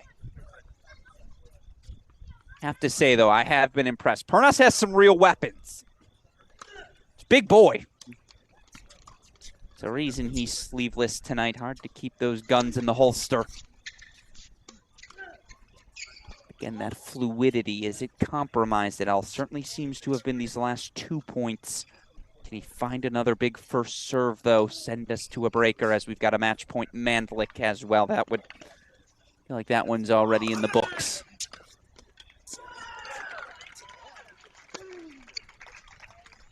Mark Mandlik puts 20 on the board for the Sooners. And Garcia does break for the match. So first two teams to 20. The all Oklahoma State team. Garcia, Zink, Crawford, Komar. And on court number 5, it's Team Mandlik. Mark Mandlik, Alex Martinez, Romana Sisavska, Julia Garcia Ruiz. 20s on the board. Meanwhile, let's go to courts 3 and 4. And more than anything, court 4 has our attention. That is not Discarrega. It's Justin Schlageter versus Derek Pham. Pham, the freshman, top 900 in the world in the ATP rankings before headed to college here. New pickup for Dustin Taylor and the Cowboys. This is my first time getting eyes on him. I'm excited to see how Pham competes. He's taking on Justin Schlageter. Ignore that scoreboard. I promise you it's Schlageter.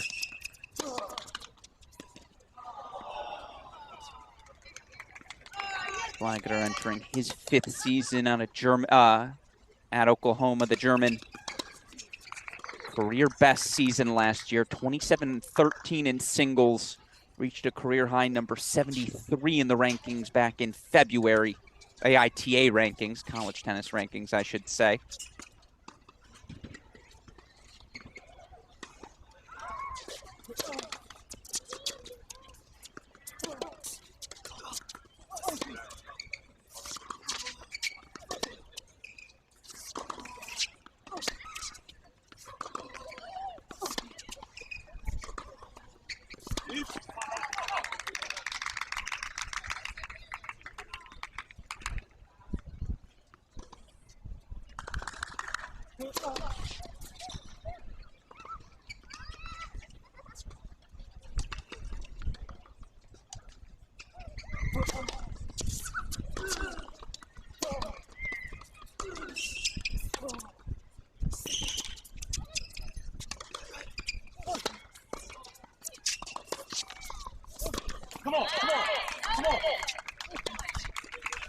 Pham ready to grind, and you see teammate Alessio Basile immediately on his feet. A few words. This is a real rivalry match. There's a real world where we see this in a dual match come March, come April, come May between these two squads.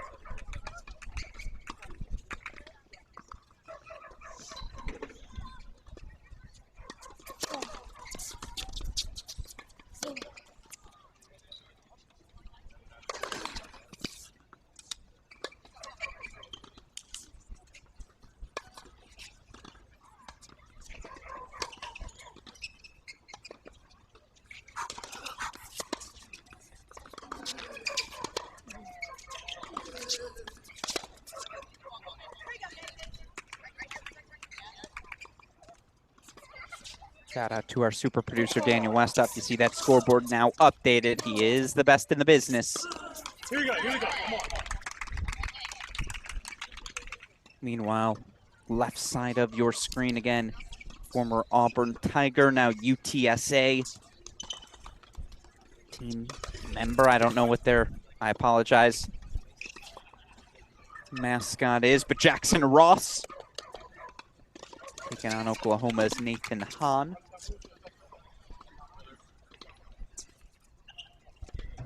Hahn, the senior out of Tulsa, Oklahoma. Career high number 50 in the singles rankings, came last fall. 24-14 overall, 13-9 in dual matches. Clinched 6 matches though last year, did Hahn. 6 clinches in a single season. You have our attention.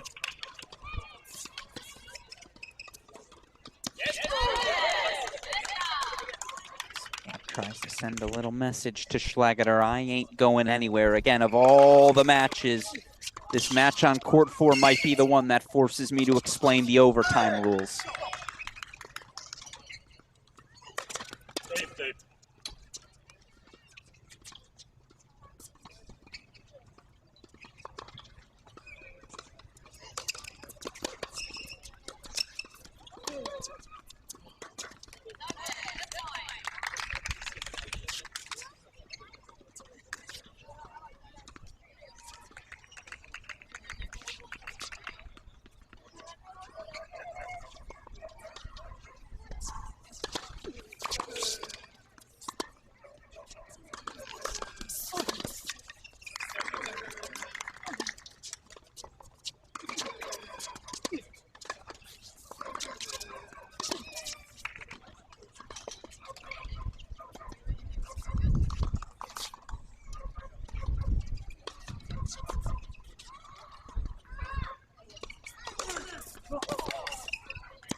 Stay safe.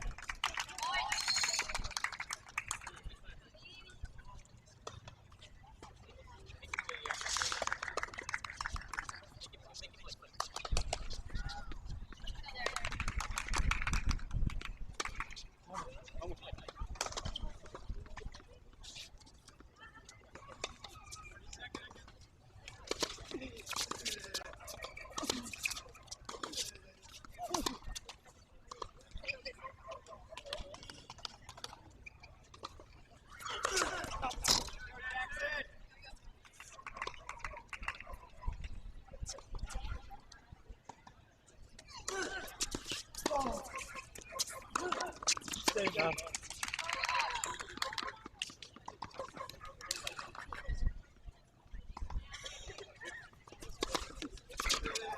And does break 4-3-1, so quick change over on court number 4. Strong start for Nathan Hahn. Believe he'll now have breakpoint chances. Make it a 3-love lead for the rising senior. Indeed he does. Now we're starting to see some separation on court 3.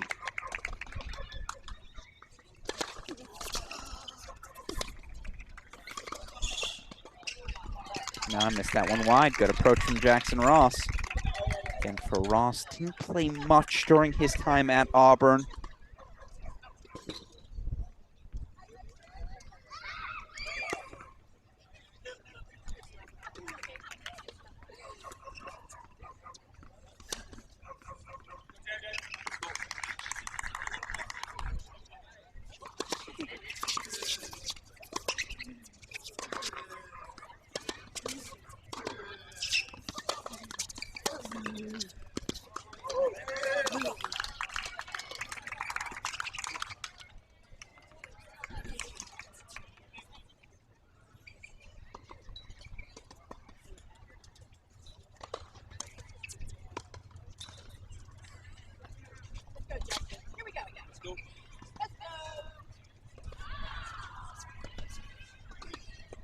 Coming. Forward.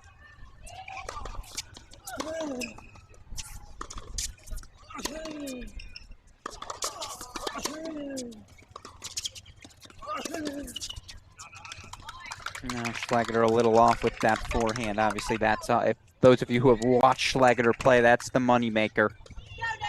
Doesn't matter where he is on the court, he's looking to hit a forehand.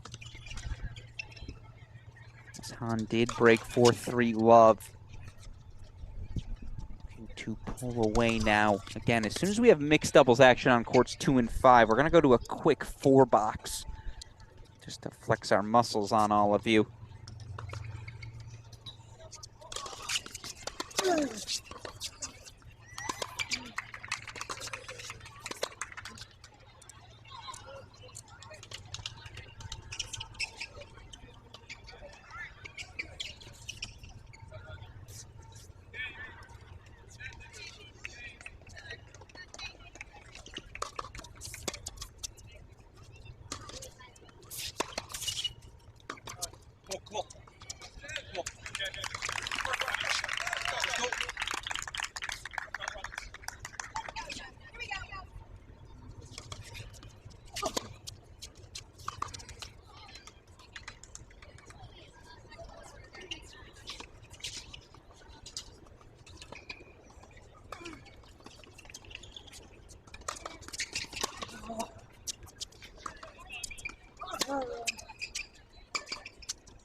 All right, we're flexing the muscles. This is what we can do now. 4 screens wide.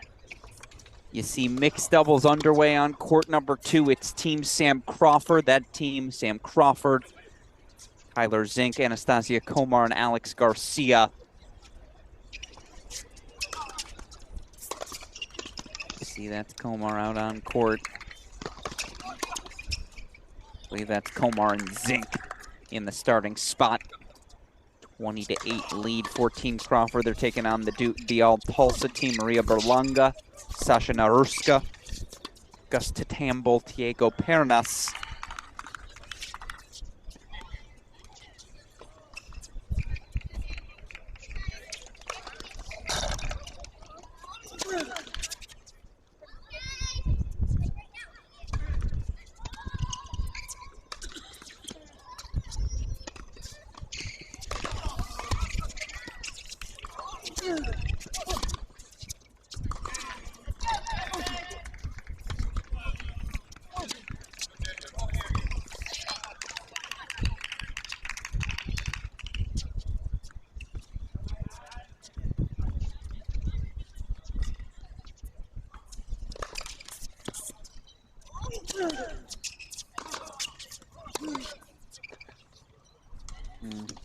Schlager losing the thread a bit on 4, isn't he?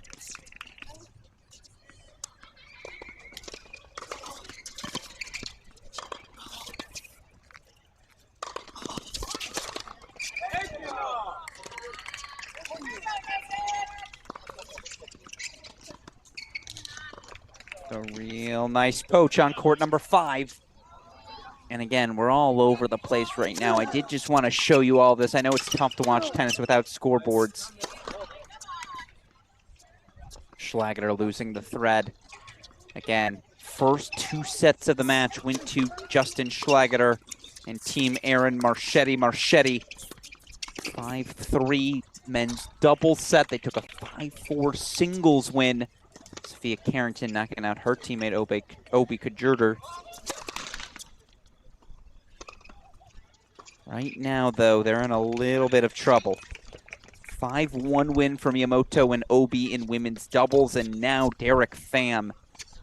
He's looking good on court number 4. And that was that. Let's go back to the men's singles split screen if we can. Let's go back to the men's singles split screen. That's 3 and 4.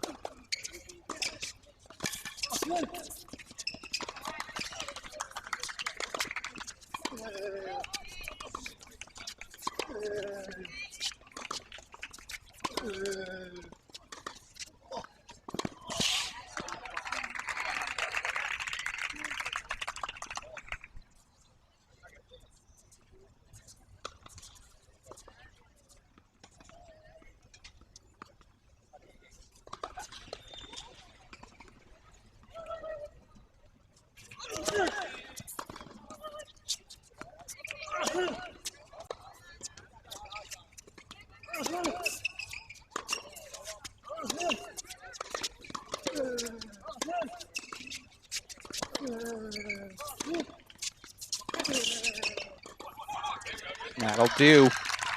Schlager fights off a match point. Still a second one coming now for Derek Pham. Again, a win here. Now all of a sudden you get a 4-game cushion. All of a sudden you're up 5 heading into mixed. Again, there are overtime rules. We'll talk about them in a little bit, should we need to. For now, let's see if Schlager can fight off the deuce point match point.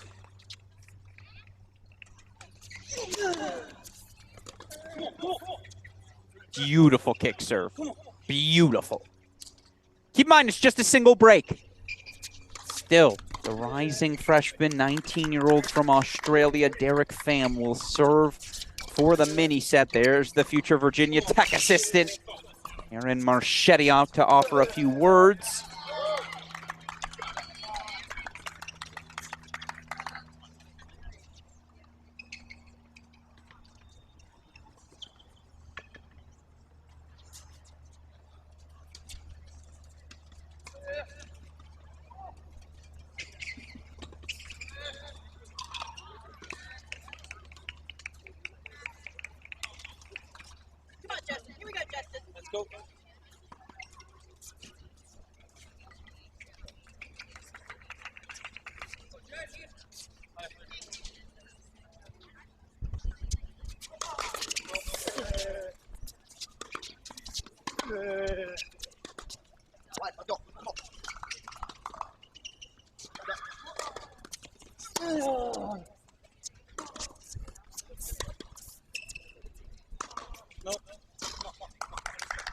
right, first point Schlageter. It was funny talking to these Oklahoma State players beforehand. I got to hang out with Zink, Pham, Garcia.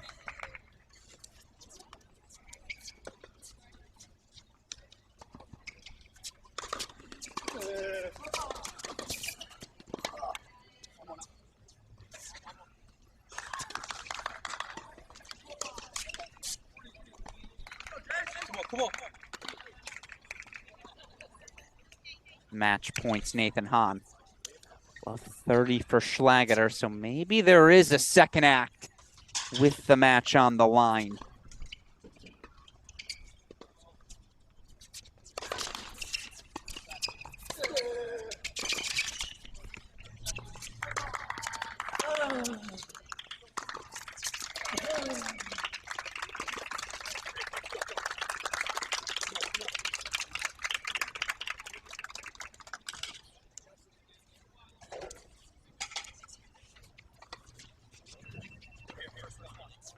Nathan Hahn does close things out 5-love. So let's put court 4 in the big screen, 2 and 5 on the side.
Cool. There you go.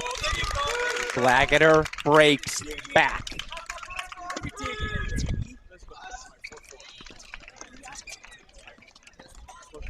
I'm honestly just studying Aaron Marchetti as a coach. Clearly doing something there.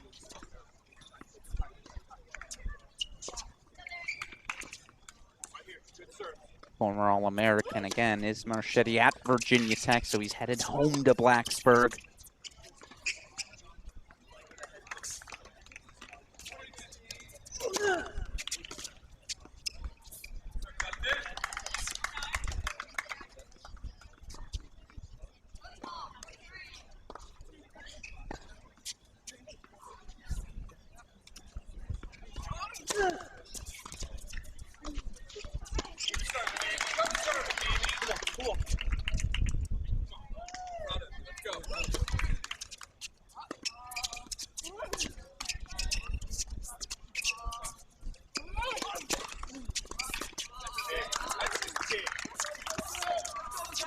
Let's go.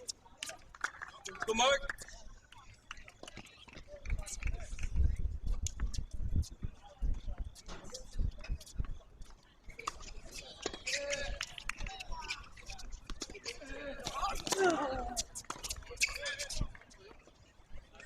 Yeah, I thought he missed that one.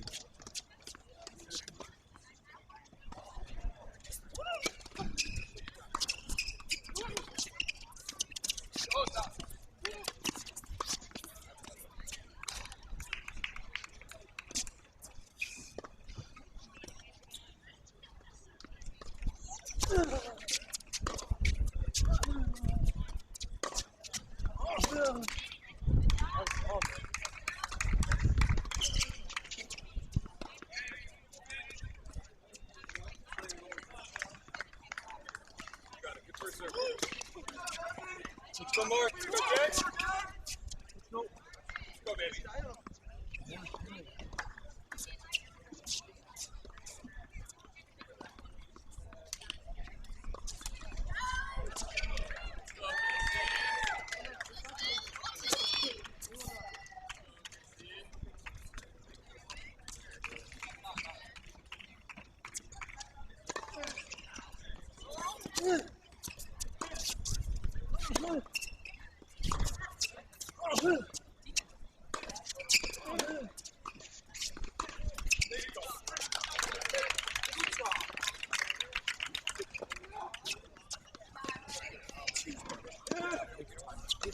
We're headed to a breaker. Remember, they're going to take a little break here. First to 4, first to 5, win by 1. So 4-all is a breaker. First to 5, win by 1. While they take a quick break, let's put court 5 on the big screen. It looks like Garcia, Ruiz, and Martinez are ready to close things out. That is Alex Martinez serving.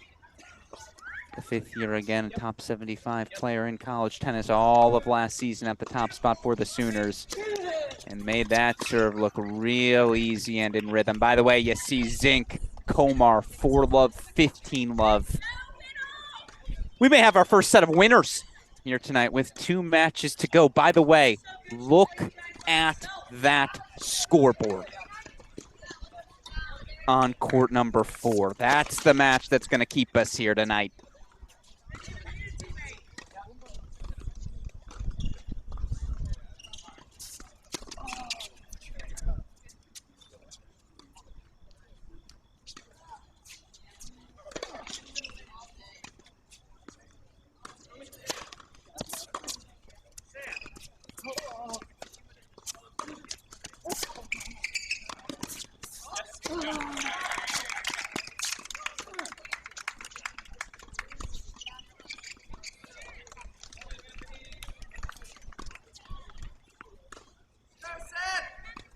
Very nice.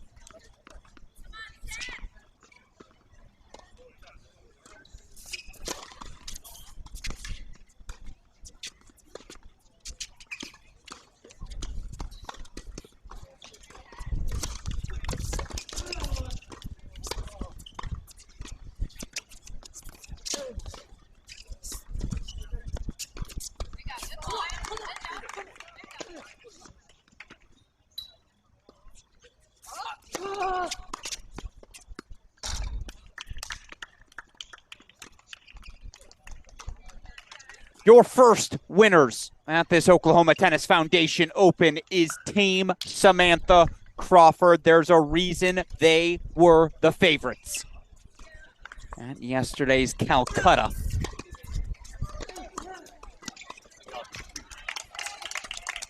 See, Schlageter rips the forehand winner. Looking to level things. Again, a win here. And it will be all tied 16 apiece heading into mixed doubles. Come on now. Wouldn't have it any other way. Meanwhile, another match point here for Martinez. And they do get the break back. How those no-ad points work, by the way. Dudes will serve to dudes. Chicks will serve to chicks. That's how it was introduced to me. That's just always how I'll remember it. Guys to guys, girls to girls, perhaps the more mature way of listing how those no-ad serves will go. Meanwhile, Schlageter, the mini break 3-1 lead. 2 serves coming for Derek Fan, then Schlageter will get 3 to end the breaker as they change sides. Still no action on court number 3 as they get ready to get mixed doubles underway. You imagine that'll be Hahn and Guzman, maybe Hahn and Staker probably, given Donna Guzman played singles. Probably be Hahn and Staker. Let's go, Mark.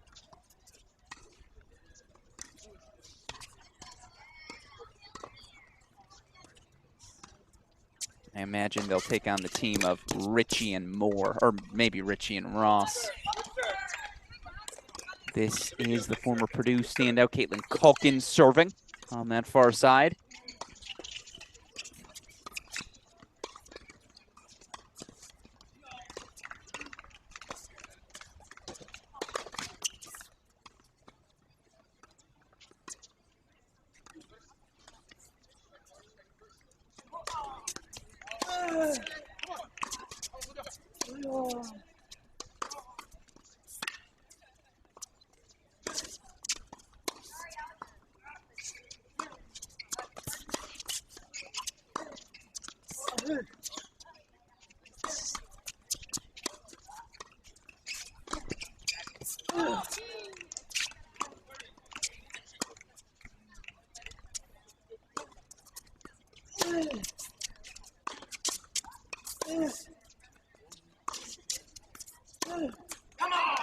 There's that Schlageter forehand. He got the ball he wanted. Left it a little bit short. Didn't quite get under that ball. It felt like his feet weren't fully there. It's kind of decelerated on the swing.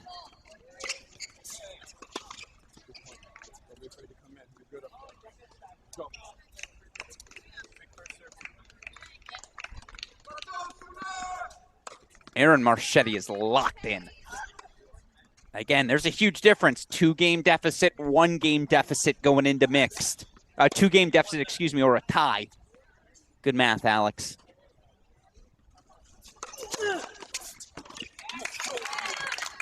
Nice serve from Schlageter. Again, the rest of this match is on his racket. 2 more serves to come. Now he's got 2 match points as well. Full overhead from Watling.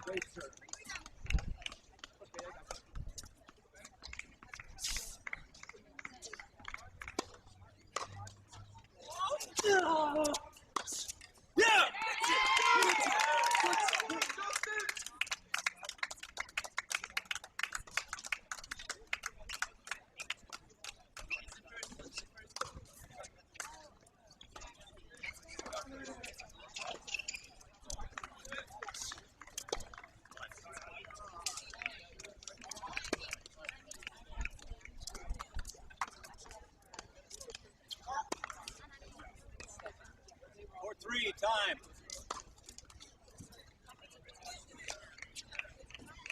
So Justin Schlageter does level things on 4. 16 all headed into mixed. 16 all headed into mixed. Win or go home. That's the case. And by the way, a tiebreaker, I believe, because it would be for them. Oh, no, I believe it would still be a 9-point tiebreaker because the super breaker only comes when forced. Meanwhile, the deuce point match point goes the way of Watling and Calkins. So now 3-4. Let's go to a triple bye. Oh, we don't have action on one of those courts, do we? Do we have action on 3? When we do, we'll bring it to you. For now, let's stay full screen. It's so early in 3. We got time.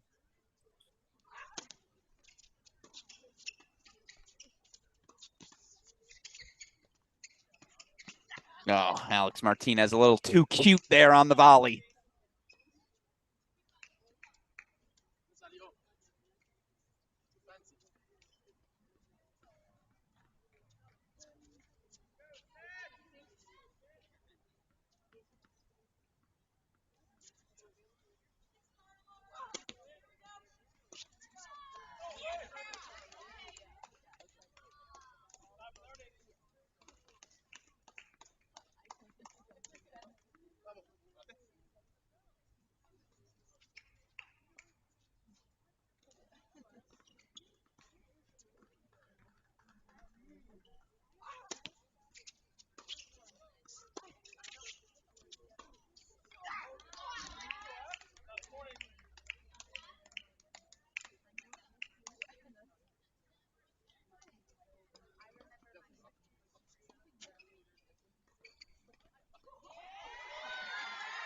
And now all of a sudden it's break point chances to force a breaker here. Remember, overtime is a factor. Now it would have to be a 6-love, 6-love, 2-love situation to force the super breaker, right? Even if they're able to come back here.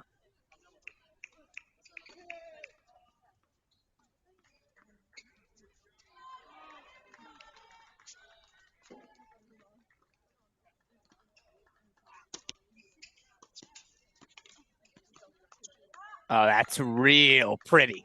Real nice, Alex Martinez. We're going to stay full screen here for the moment. Again, first winners of the day, Team Crawford, Samantha Crawford, Tyler Zink, Anastasia Komar, Alex Garcia, all through.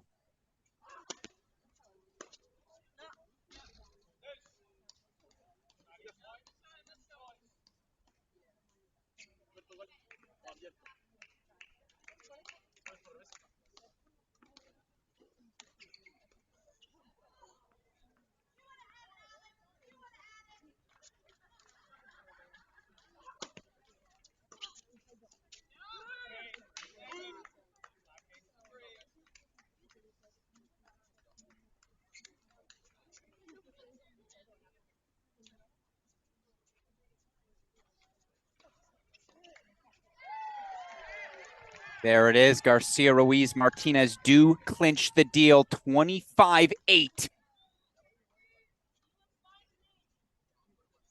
So they are through to round number 2, where they await the winners of that Marchetti Miyamoto battle. And again, only 2 matches remaining. Team Galea here taking on Team Seth Moore. It is indeed Emma Staker in the mixed doubles position. Oh, Alex. Oh, I thought he was going to hit her. And it lands good. Should be worth 2.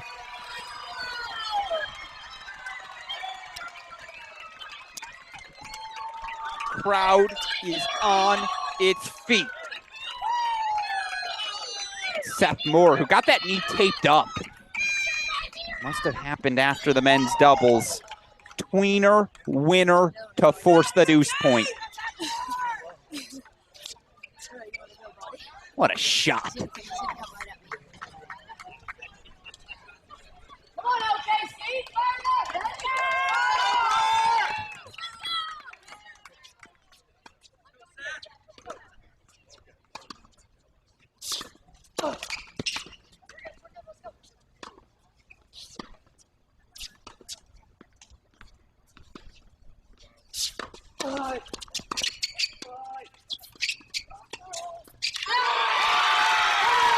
The deuce point hold.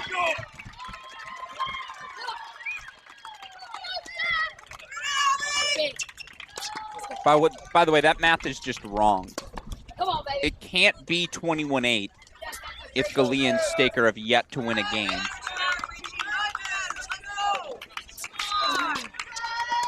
Because the max you could have going into mixed is 20 games, right? 5 times 4. They've won all 4 sets. So if they're down love 1 in mixed, it's got to be 20-8, right?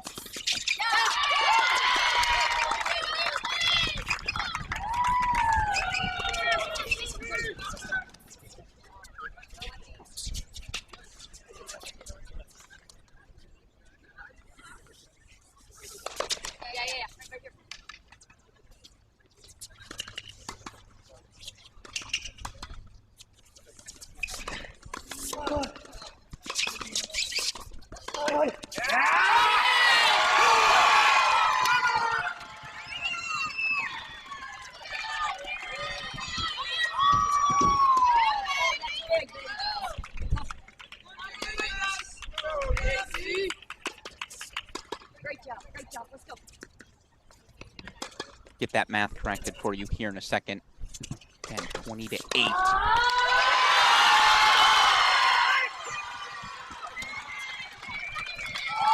Now remember, match ain't over till it's over. 20-9 now, excuse me. What does that mean?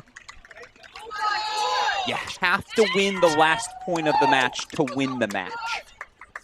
So if Moore and Richie win this set, these teams will keep playing until either A, Galea and Staker win a game, or B, the match is all tied in the total game score, and at that point we'd head to a sudden death breaker, first to 7 win by 1. Not quite there yet. Certainly on the precipice. Let's go.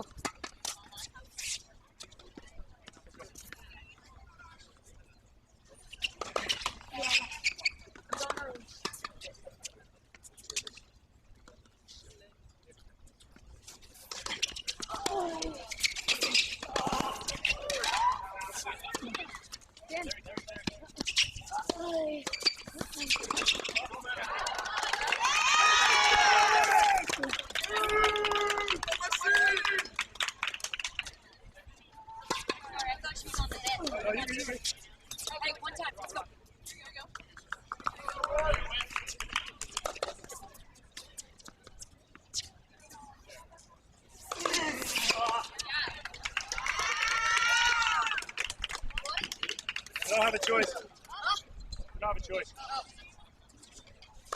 You hear them waiting for a choice here on the return. No choice available. Guys serve to guys. Girls serve to girls in this mixed doubles. Meanwhile, again, on court 4, it is a mixed double set for all the marbles. Miyamoto going to start out with Basile taking on Carrington and Schlageter. Substitutions are allowed. You can only sub in once. Once you've been subbed out, you're out. As you see, Galea does hold for 1-all. But again, one set of mixed for all the marbles on court 4. Gotta love day 1 sudden death.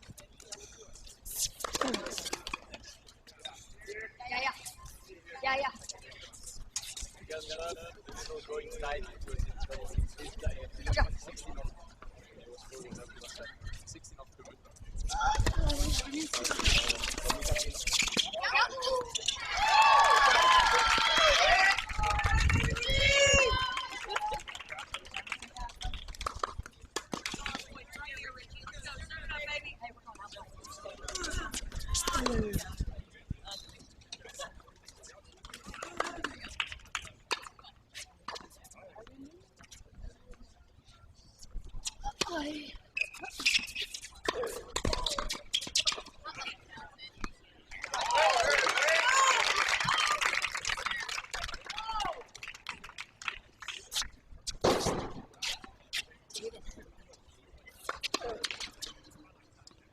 Right here, baby. Let's go. Yeah. Fire it up.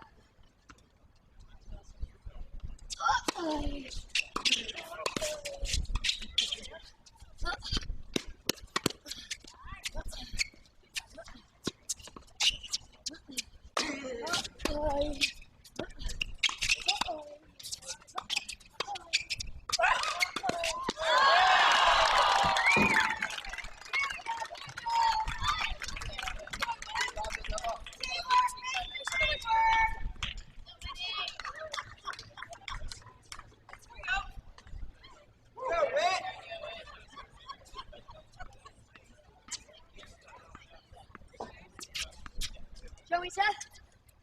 Yeah. Let's go, baby.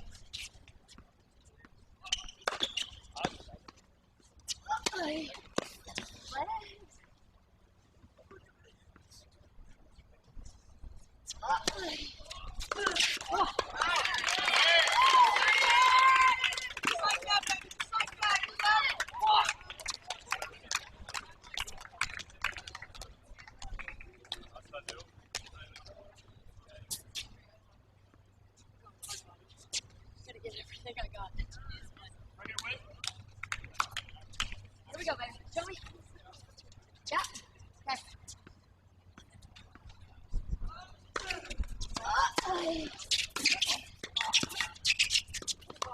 God, so lucky. So lucky.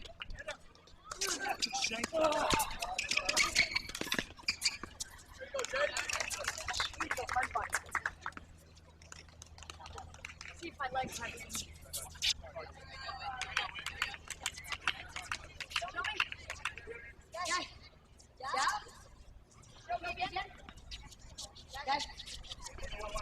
Yeah.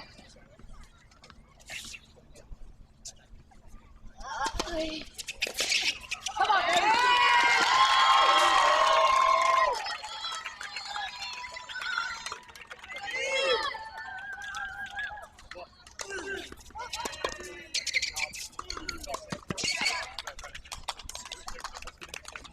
You see the 2-1 hold for Richie, as we now officially do have action on court 4. And I got a clarification. I was correct.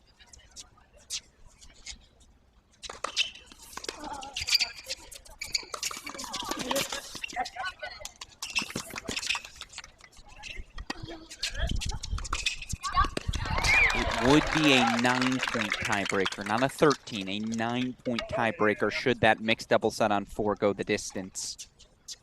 Right now, Emma Staker, the rising junior for Oklahoma, serving on the far side on the left.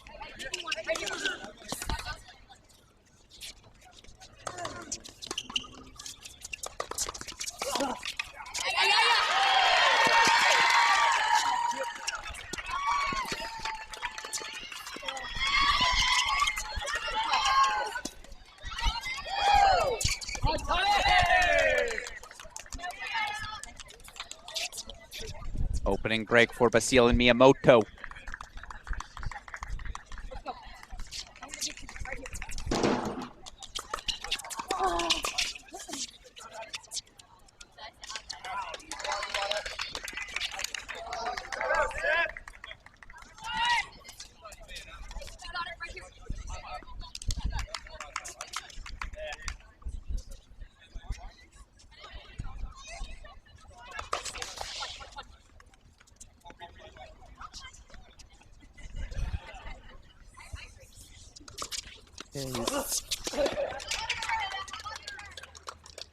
Alessio Basile, sophomore. They'll beat Belgium.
Two all on the turn on, serve on three. Again, you see that 11 game. It's about to be a 12-game deficit. That means from here in, not only do Moore and Ritchie have to win the next 3 games, they'd have to win 9 consecutive after that as well. Would be some sort of comeback. I was just texting our producer, Daniel Westoff, as we were trying to figure out what tonight's schedule looks like. I've seen an 11-game comeback. That is not a lie. A shout out to Michael Trippiano, the Michigan State club tennis team. This was, again, our club tennis format. I watched them pull off the most spectacular 11-game comeback I have ever seen. I remember every member of that Notre Dame team that lost was ready to break every racket in their bag. It's happened before, is all I'm saying. I've seen some crazy things in this World Team Tennis format. We'll see if we get that at all this weekend. Right now, Basile Miyamoto looking to make it a 2-love consolidated break lead. He missed that long or that land good? I think he sailed that forehand. Indeed, he did. So we're headed to a deuce point. Remember, dudes serve to dudes in these deuce point scenarios. So it'll be Basile to Schlageter. See what we got.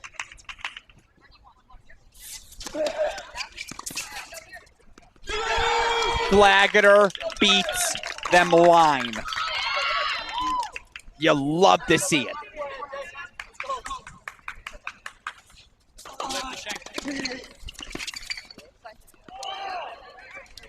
That's the Alex Galea we got to know so well during his time in Norman. Again, Galea, part of 2 national finalist teams, 2015, 2016. I don't believe he was on that 2014 team. I'll double check in a second. Oh, all right, now we're playing for keeps. Couple of breaks to start things on court number 4. I wonder if they're nervous.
Real tricky from Richie, huh?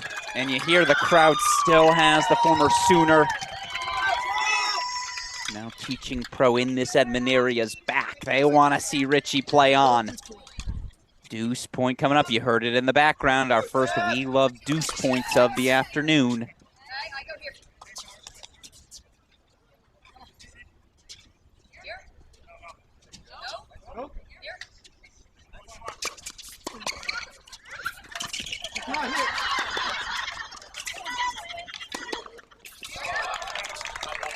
That's a nice overhead. Great serve there from Moore. Keeps us on serve 3-2.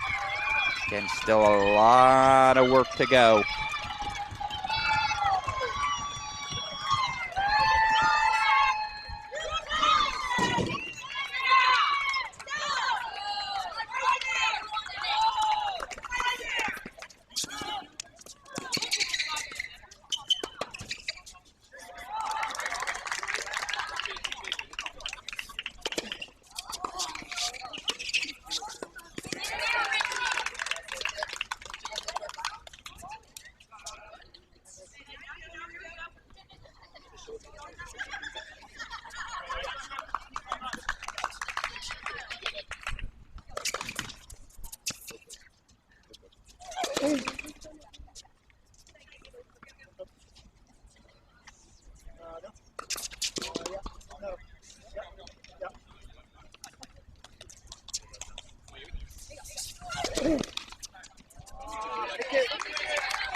Schlageter put their first hold on the board.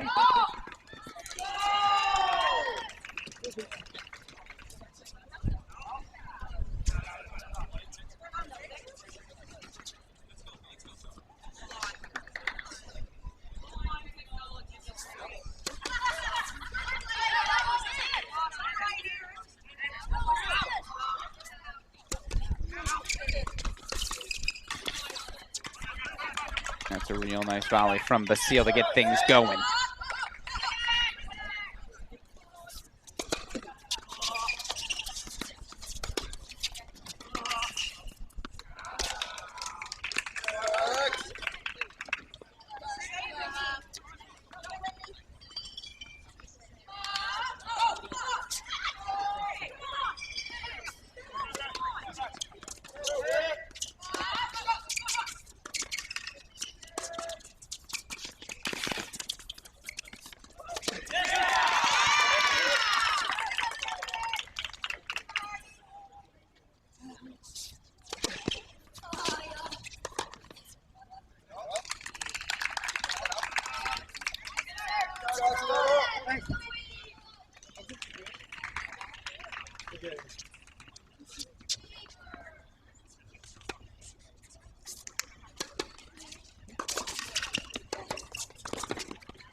So it's three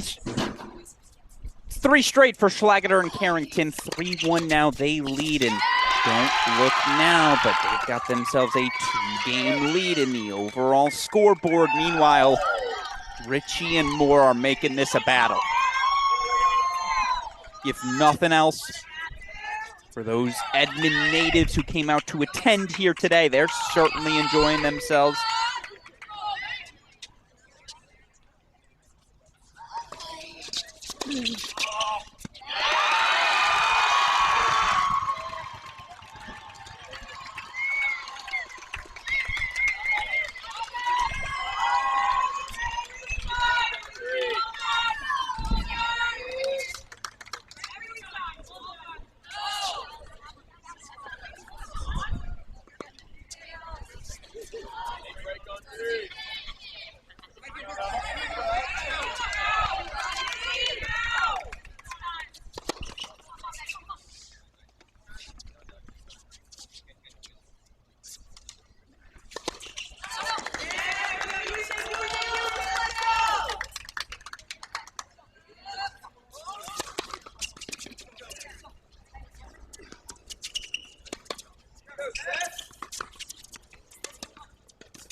Five, 3 more. Ritchie, take it.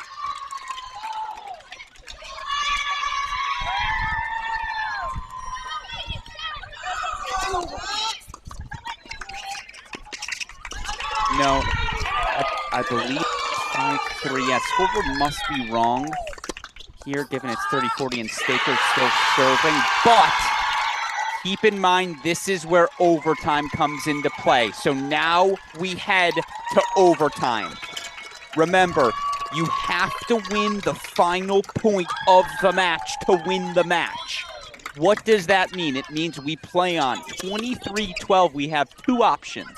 Option number 1, Staker, Galea, they win the next game, or any of the next 12 games, and this match is over. 11 games, excuse me. But if Moore and Ritchie can rip off a 6-love, 5-love lead, or a 6-love, 5-love run, all of a sudden we'd head to a super breaker. So remember, all Galea, Staker have to do is win one of the next 11 games. Just got to win one of 11. If you're Moore, Ritchie, you got to win 12 in a row, but that option is still there. If they can go 6-0, 6-0 the rest of the way, they can make it happen. And again, I would just point out for all of you at home, I've seen an 11-game comeback. Shout out to the 2016 Michigan State Club tennis team. Still one of the most miraculous things I have ever seen in person on a tennis court. We're headed to overtime. Ritchie will kick things off on serve. You hear the noise in the background. Let's have some fun.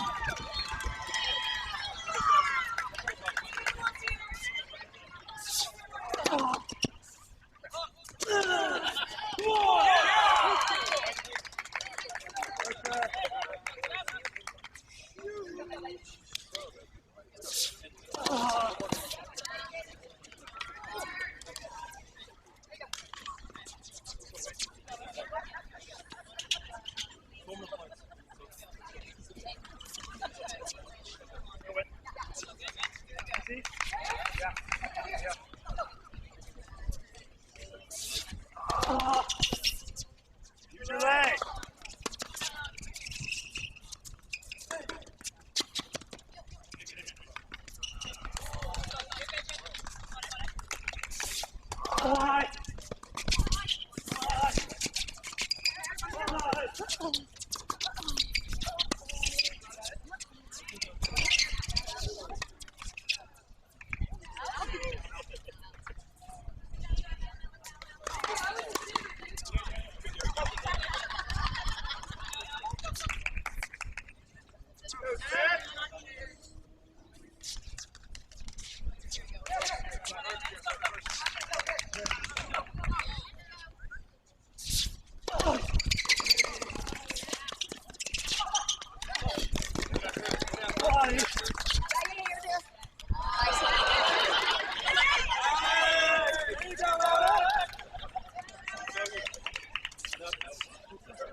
Nice shot, Alex. I hit it right where I wanted to. Yeah.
Well, there's your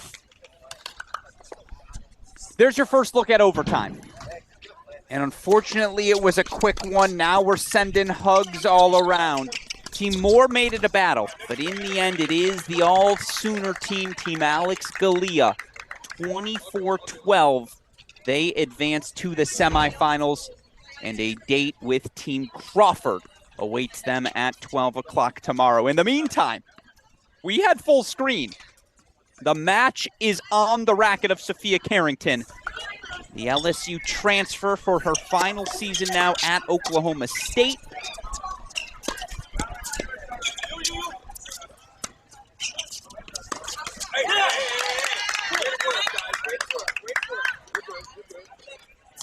Match points. Carrington Schlageter.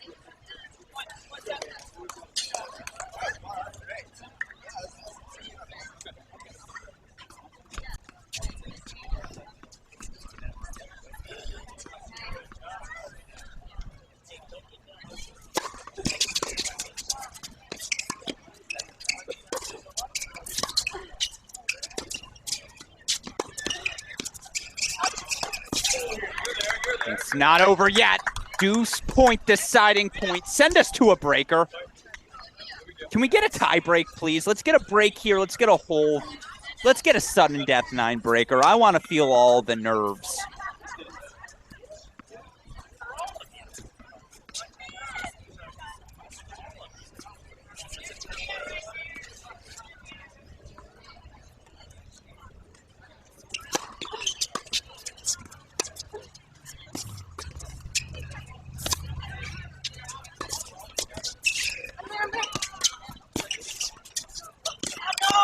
Oh, too handsy. Tried to do too much. Finish the ball, man. You have 2 balls on top of the net, man.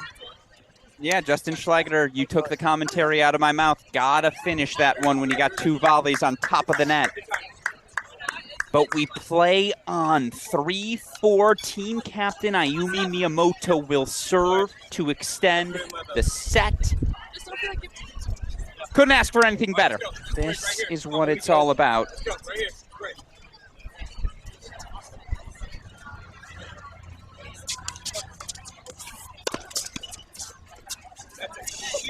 Love that return from Carrington, and that's a missile.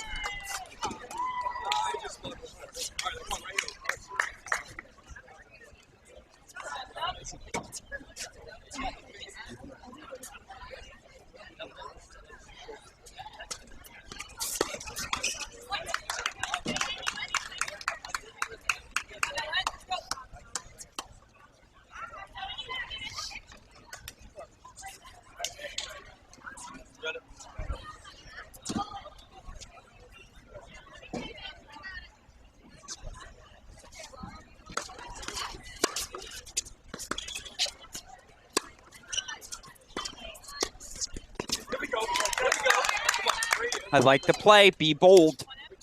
I have no problem with that Miyamoto forehand, obviously. Play a little devil's advocate. You'd have loved to have kept that ball a little bit lower. But, I mean, Schlageter's got 1 foot in both service boxes, itching to poach at all times. Keep him honest. I like the play.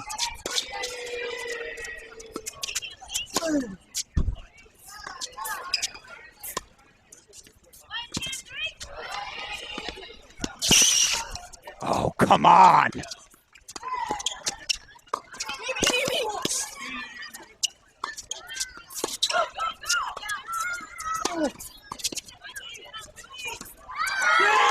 I love this sport.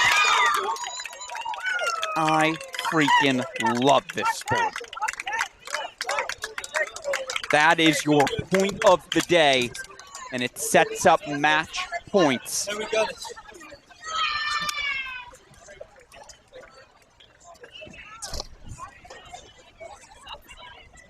Can Team Aaron Marchetti do the impossible?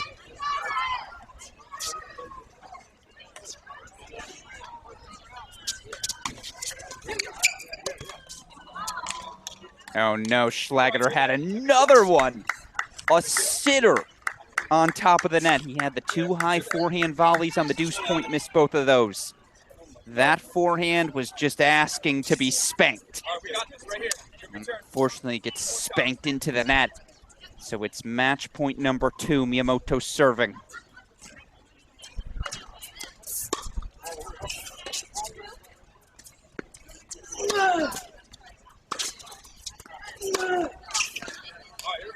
I mean, come on. A deuce point for a breaker or a deuce point for the match. And let the record show. You pay more for the frame than the strings, but there have been a few mishit forehands off Ayumi Miyamoto's racket. Let's see what she can come up with here.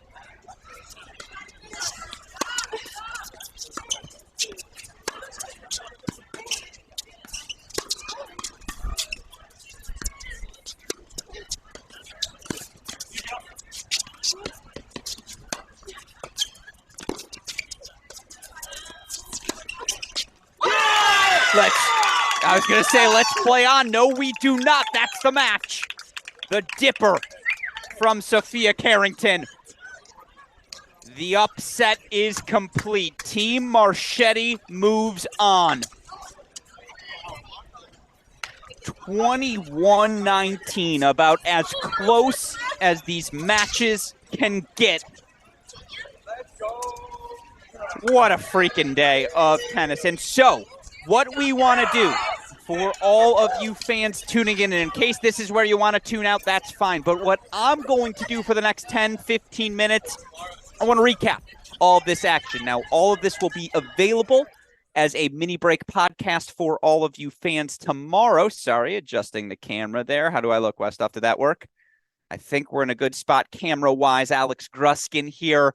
Let's recap what I will call day number one of this 2023 inaugural Oklahoma Tennis Foundation event. First of all, for the sake of the podcast, I'm going to set the scene for all of you fans. Let's go 3, 2, 1.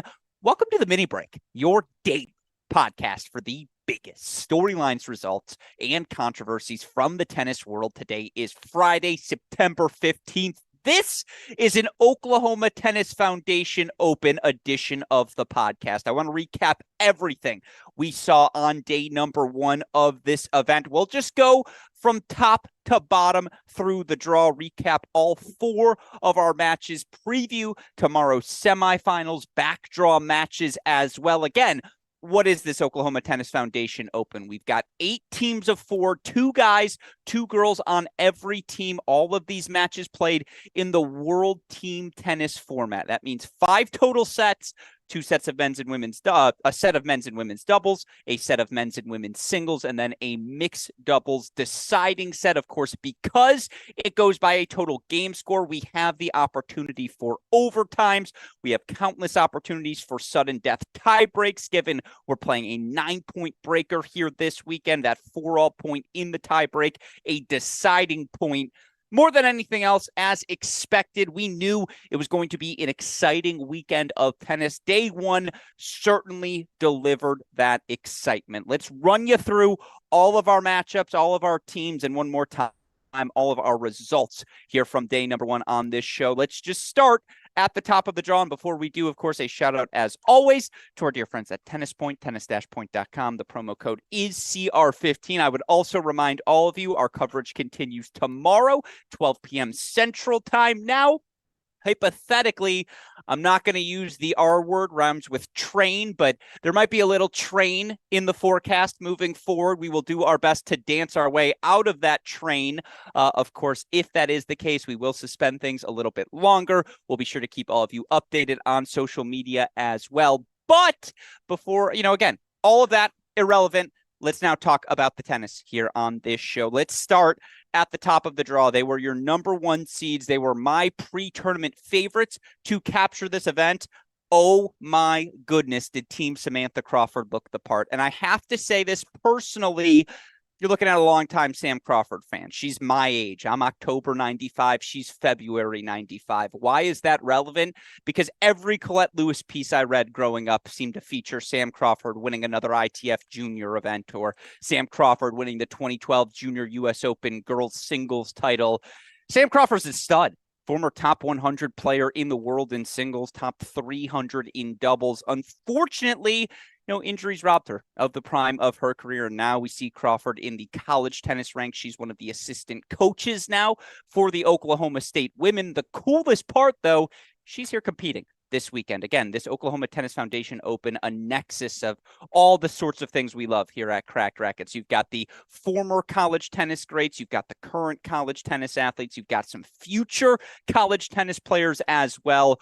Really fun field, certainly highlighted by this headlined, that's the word I was looking for, leave it in, headlined by this number 1 seeded team of Team Sam Crawford. I believe it was like 25-7, 25-8 overall in their first match. Again, 5 sets played per match, all of those sets up to 5, meaning 25 games, the max score any of these teams can produce.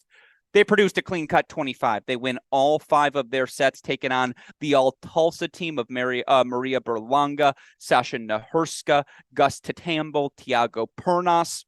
Let's start on the Oklahoma State Sam Crawford side of things. First of all, why is this team the favorite? It's not because of the guys they have. Yes, Tyler Zink, rising 5th year in his final season on the job. Yes, again, you've got not only Tyler, but you've got Alex Garcia, the 5th year as well, fellow AG. Shout out to him. They played good doubles tonight, but as expected, it was all about the women. And I apologize, Westoff, you're going to have to cut this out from the podcast. You can come in. Don't worry about it. We're live. No, don't worry about it. This is the ref's room more than anything else. A little behind the scenes look for all of you as we have our fantastic referees walking in. They're ready to get out of here, to go rest, to get ready for tomorrow's action to begin. I suppose you can leave that all in if you'd like, super producer Daniel Westoff. Anyways, as good as Zink and Garcia were, and they went undefeated, Tyler, Alex, a 6-3 win, one break of serve in the doubles. I believe Alex, a 6-3, I said 5-3 win, one break of serve for him, significance in the singles as well. But it was all about the ladies. I mean, Crawford, Komar were dominant in their double set. And look, Sam Crawford still has the goods. You don't have to move that much, right, in the women's doubles relative to the physicality required for singles.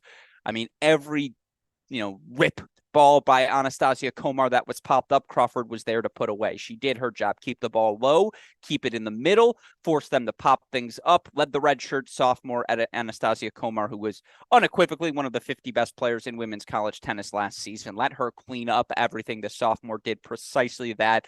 Dominant in doubles were Komar and Crawford. Komar then, she comes over. We interviewed her mid-match, or we didn't interview her, but we interviewed her teammates as Komar was playing.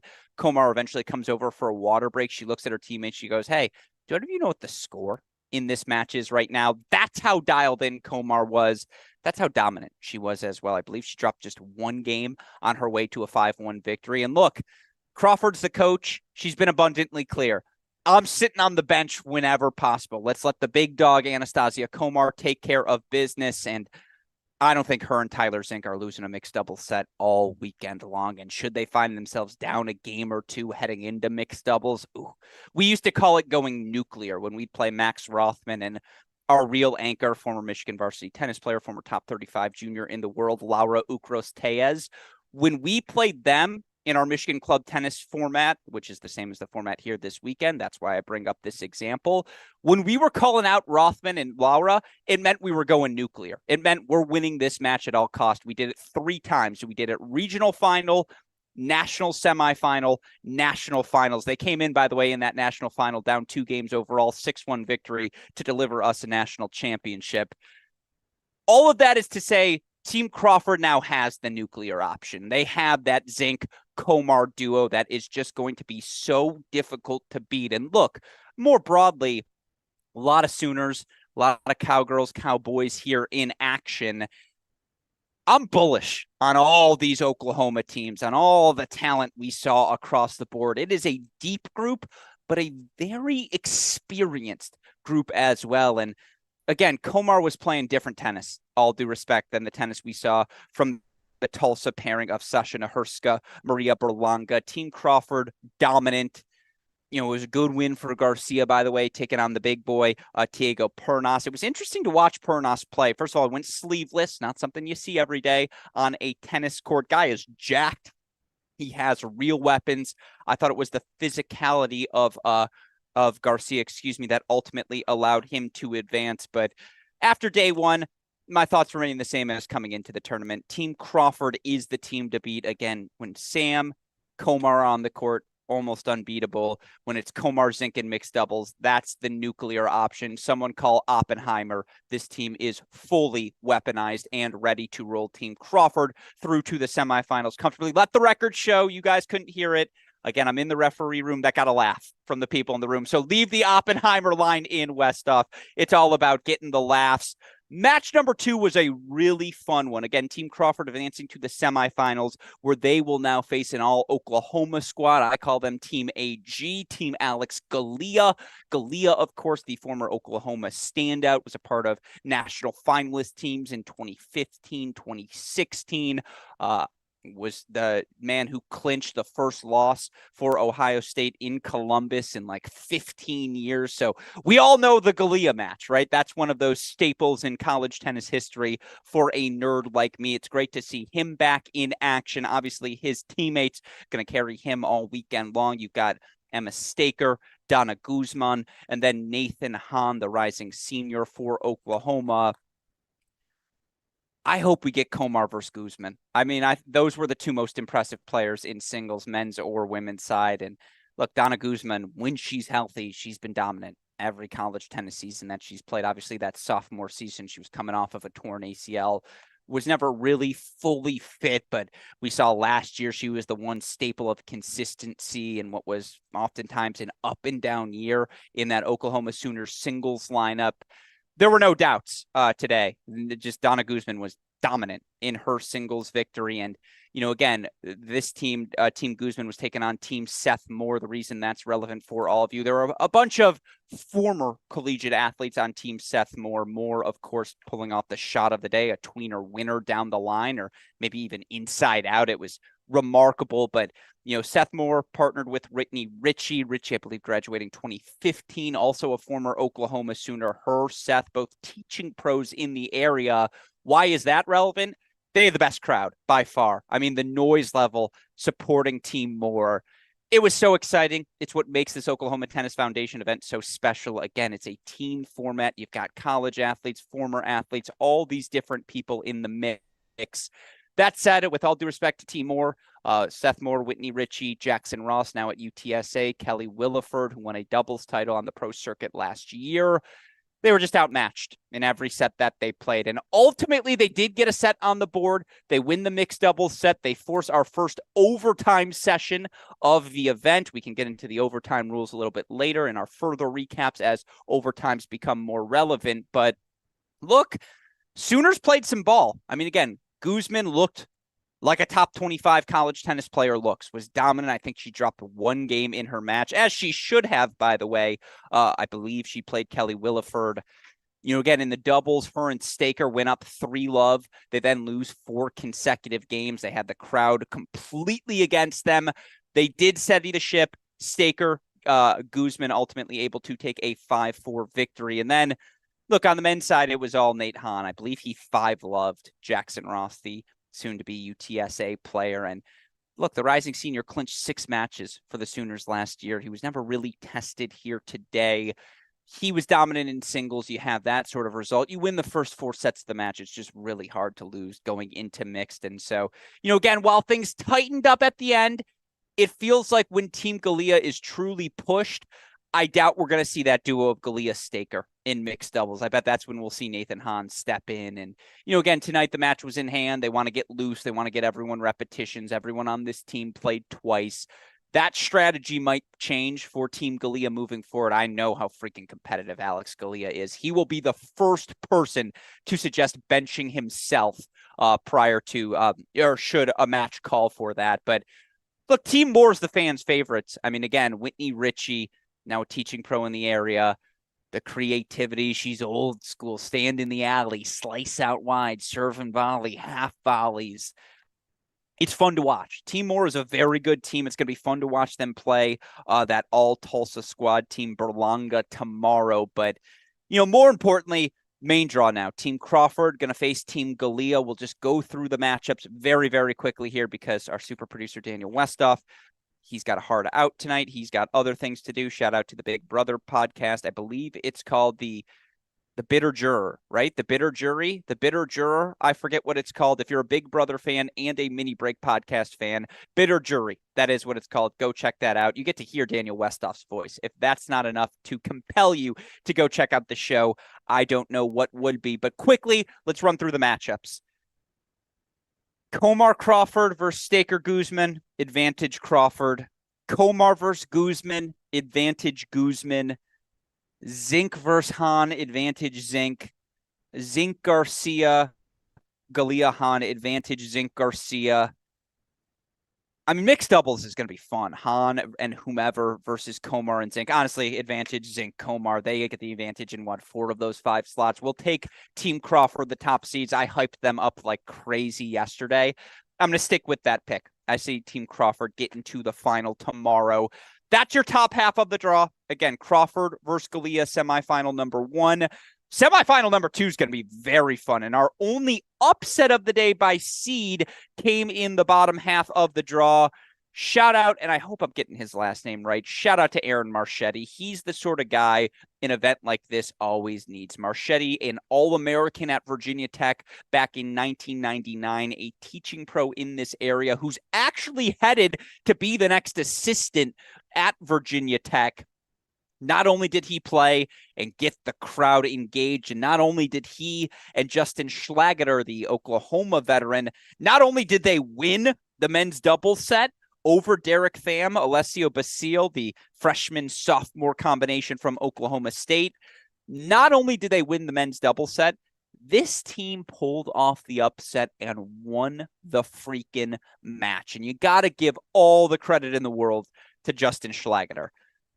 Again, he was down in singles, comes back, and I believe earns a 5-4 victory there. He not only plays men's doubles, he plays men's doubles, men's singles, mixed doubles. He missed 3 easy forehands on 3 match points early in the mixed doubles. That one got real tricky, but ultimately it was, again, Team Marchetti. Aaron Martinez-Zarolo, the former Oklahoma State player, now teaching pro here in Edmond. Sophia Carrington, the LSU transfer over to Oklahoma State, and Schlageter, the odd sooner out, thrown onto this roster. Man, they were fun. And to watch Carrington, who just has weapons. She hits missiles on the return of serve, whether it's women's doubles, whether it's mixed doubles, it doesn't matter. She was outstanding today, probably the MVP of the performance. I know Schlageter played all 3 possible sets for him, but my MVP is probably Sophia Carrington, who, by the way, earns a sneaky, impressive 5-4 victory over her now teammate Obi Kajurder. Came over from Iowa State, of course, was an all Big 12 player and really top 50 player in college all of last season. Carrington says, no. Edmond's now my house. She gets a 5-4 victory. That to me was the swing moment where it was like, oh my God, regardless of what happened in the men's singles, I believe, or in the men's singles, in the women's doubles where Obi Miyamoto a 5-1 victory, which is what had this match so close. It was 16-all going into mixed doubles. The winner of the final set takes the match. That's when this World Team Tennis format is so exciting, when you have that sort of anticipation, when you have that sort of sudden death finish. Again, what a day for Team Marchetti, and shout out to Aaron, who we had interviewed during our show. Maybe Westhoff, if you know where that is, you can find that clip. You can cut it, put it at the end of this podcast for everyone to listen to. Now, you don't have to do that, Westhoff, because I know you're a busy man, but if you have time, maybe throw that on the end here. It was awesome. The energy in this match is what makes, again, an event like this so special. And look, this is my first look at freshman Derek Pham to get a victory or to play. I don't remember if he won that match or lost it 5-4, but he played Schlageter extraordinarily close. Such a physical match, again, for a freshman to be competing, not for Oklahoma State, but amongst his teammates and in this atmosphere for the first time. I'm glass half full on Derek Pham. There's a place for him, 5-6 singles in a lineup already this season, where it would just be a miserable opponent to face. But 19-year-old from Australia still finding his slide. Again, Schlageter finding forehands on all positions of the court. Ultimately, Team Marchetti is through. They've got a tough one tomorrow. Team Mandlik, Mark Mandlik, Alex Martinez, the all-Oklahoma duo of Julia Garcia-Ruiz, Romana Sisovska. Dominant. Again, they weren't really pushed in their matchup, and with all due respects to their opponent, Team Watling, Ashley Watling, Caitlin Calkins, a couple of former college tennis players, Ian Brax, the 16-year-old, boys 16s, Easter Bowl champion this past year, Ana Naranjo, I believe the junior at Tulsa. They were just outclassed in every set. Again, coming out of the gates, I thought Martinez and Mandlik were locked in for Mark Mandlik coming off of injury. He should have always beaten Ian Brax. He got up 3-love, never let that lead go away. Again, in the singles portion of the match, I thought it was a pretty dominant performance from Julia Garcia, from Romy Sisovska. And then, look, I know I'm spending less time on this match than the others. This, much like the Team Crawford match, was never really in doubt. It felt like in the mixed doubles, Alex Martinez was playing half speed. They were up 1 million games going into mixed doubles. The match was never in doubt, but this one was never in doubt. I don't know how else to describe it. And it will be fascinating. Martinez played doubles and mixed. It was Mandlik who got the call up in singles. You look at that matchup tomorrow, they're going to face Justin Schlageter, their teammate in singles. Who is that? Again, it's supposed to be a fun event. Oklahoma Tennis Foundation Open. We're playing for the kids. We're playing for charity. It's such a fun environment. We're having fun. We're engaging the crowd. I'm a little concerned tomorrow. It's going to get serious between those two, and especially if you play Mandlik against Schlageter. Those are two guys who are going to be competing for a spot in the lineup. Now, I think they're both probably going to end up playing in singles, but dare I say that matchup might get a little real. There are some serious stakes going into that one. So again, that's a really fun semifinal. We'll do the matchups there, much like as we did the first one. Doubles. Look, if Marchetti and Schlageter win another double set, I'm hanging up the microphone. I just don't know this game as well as I should because, again, what a miraculous performance from them today. That said, they will have the crowd. I expect advantage Martinez, Mandlik.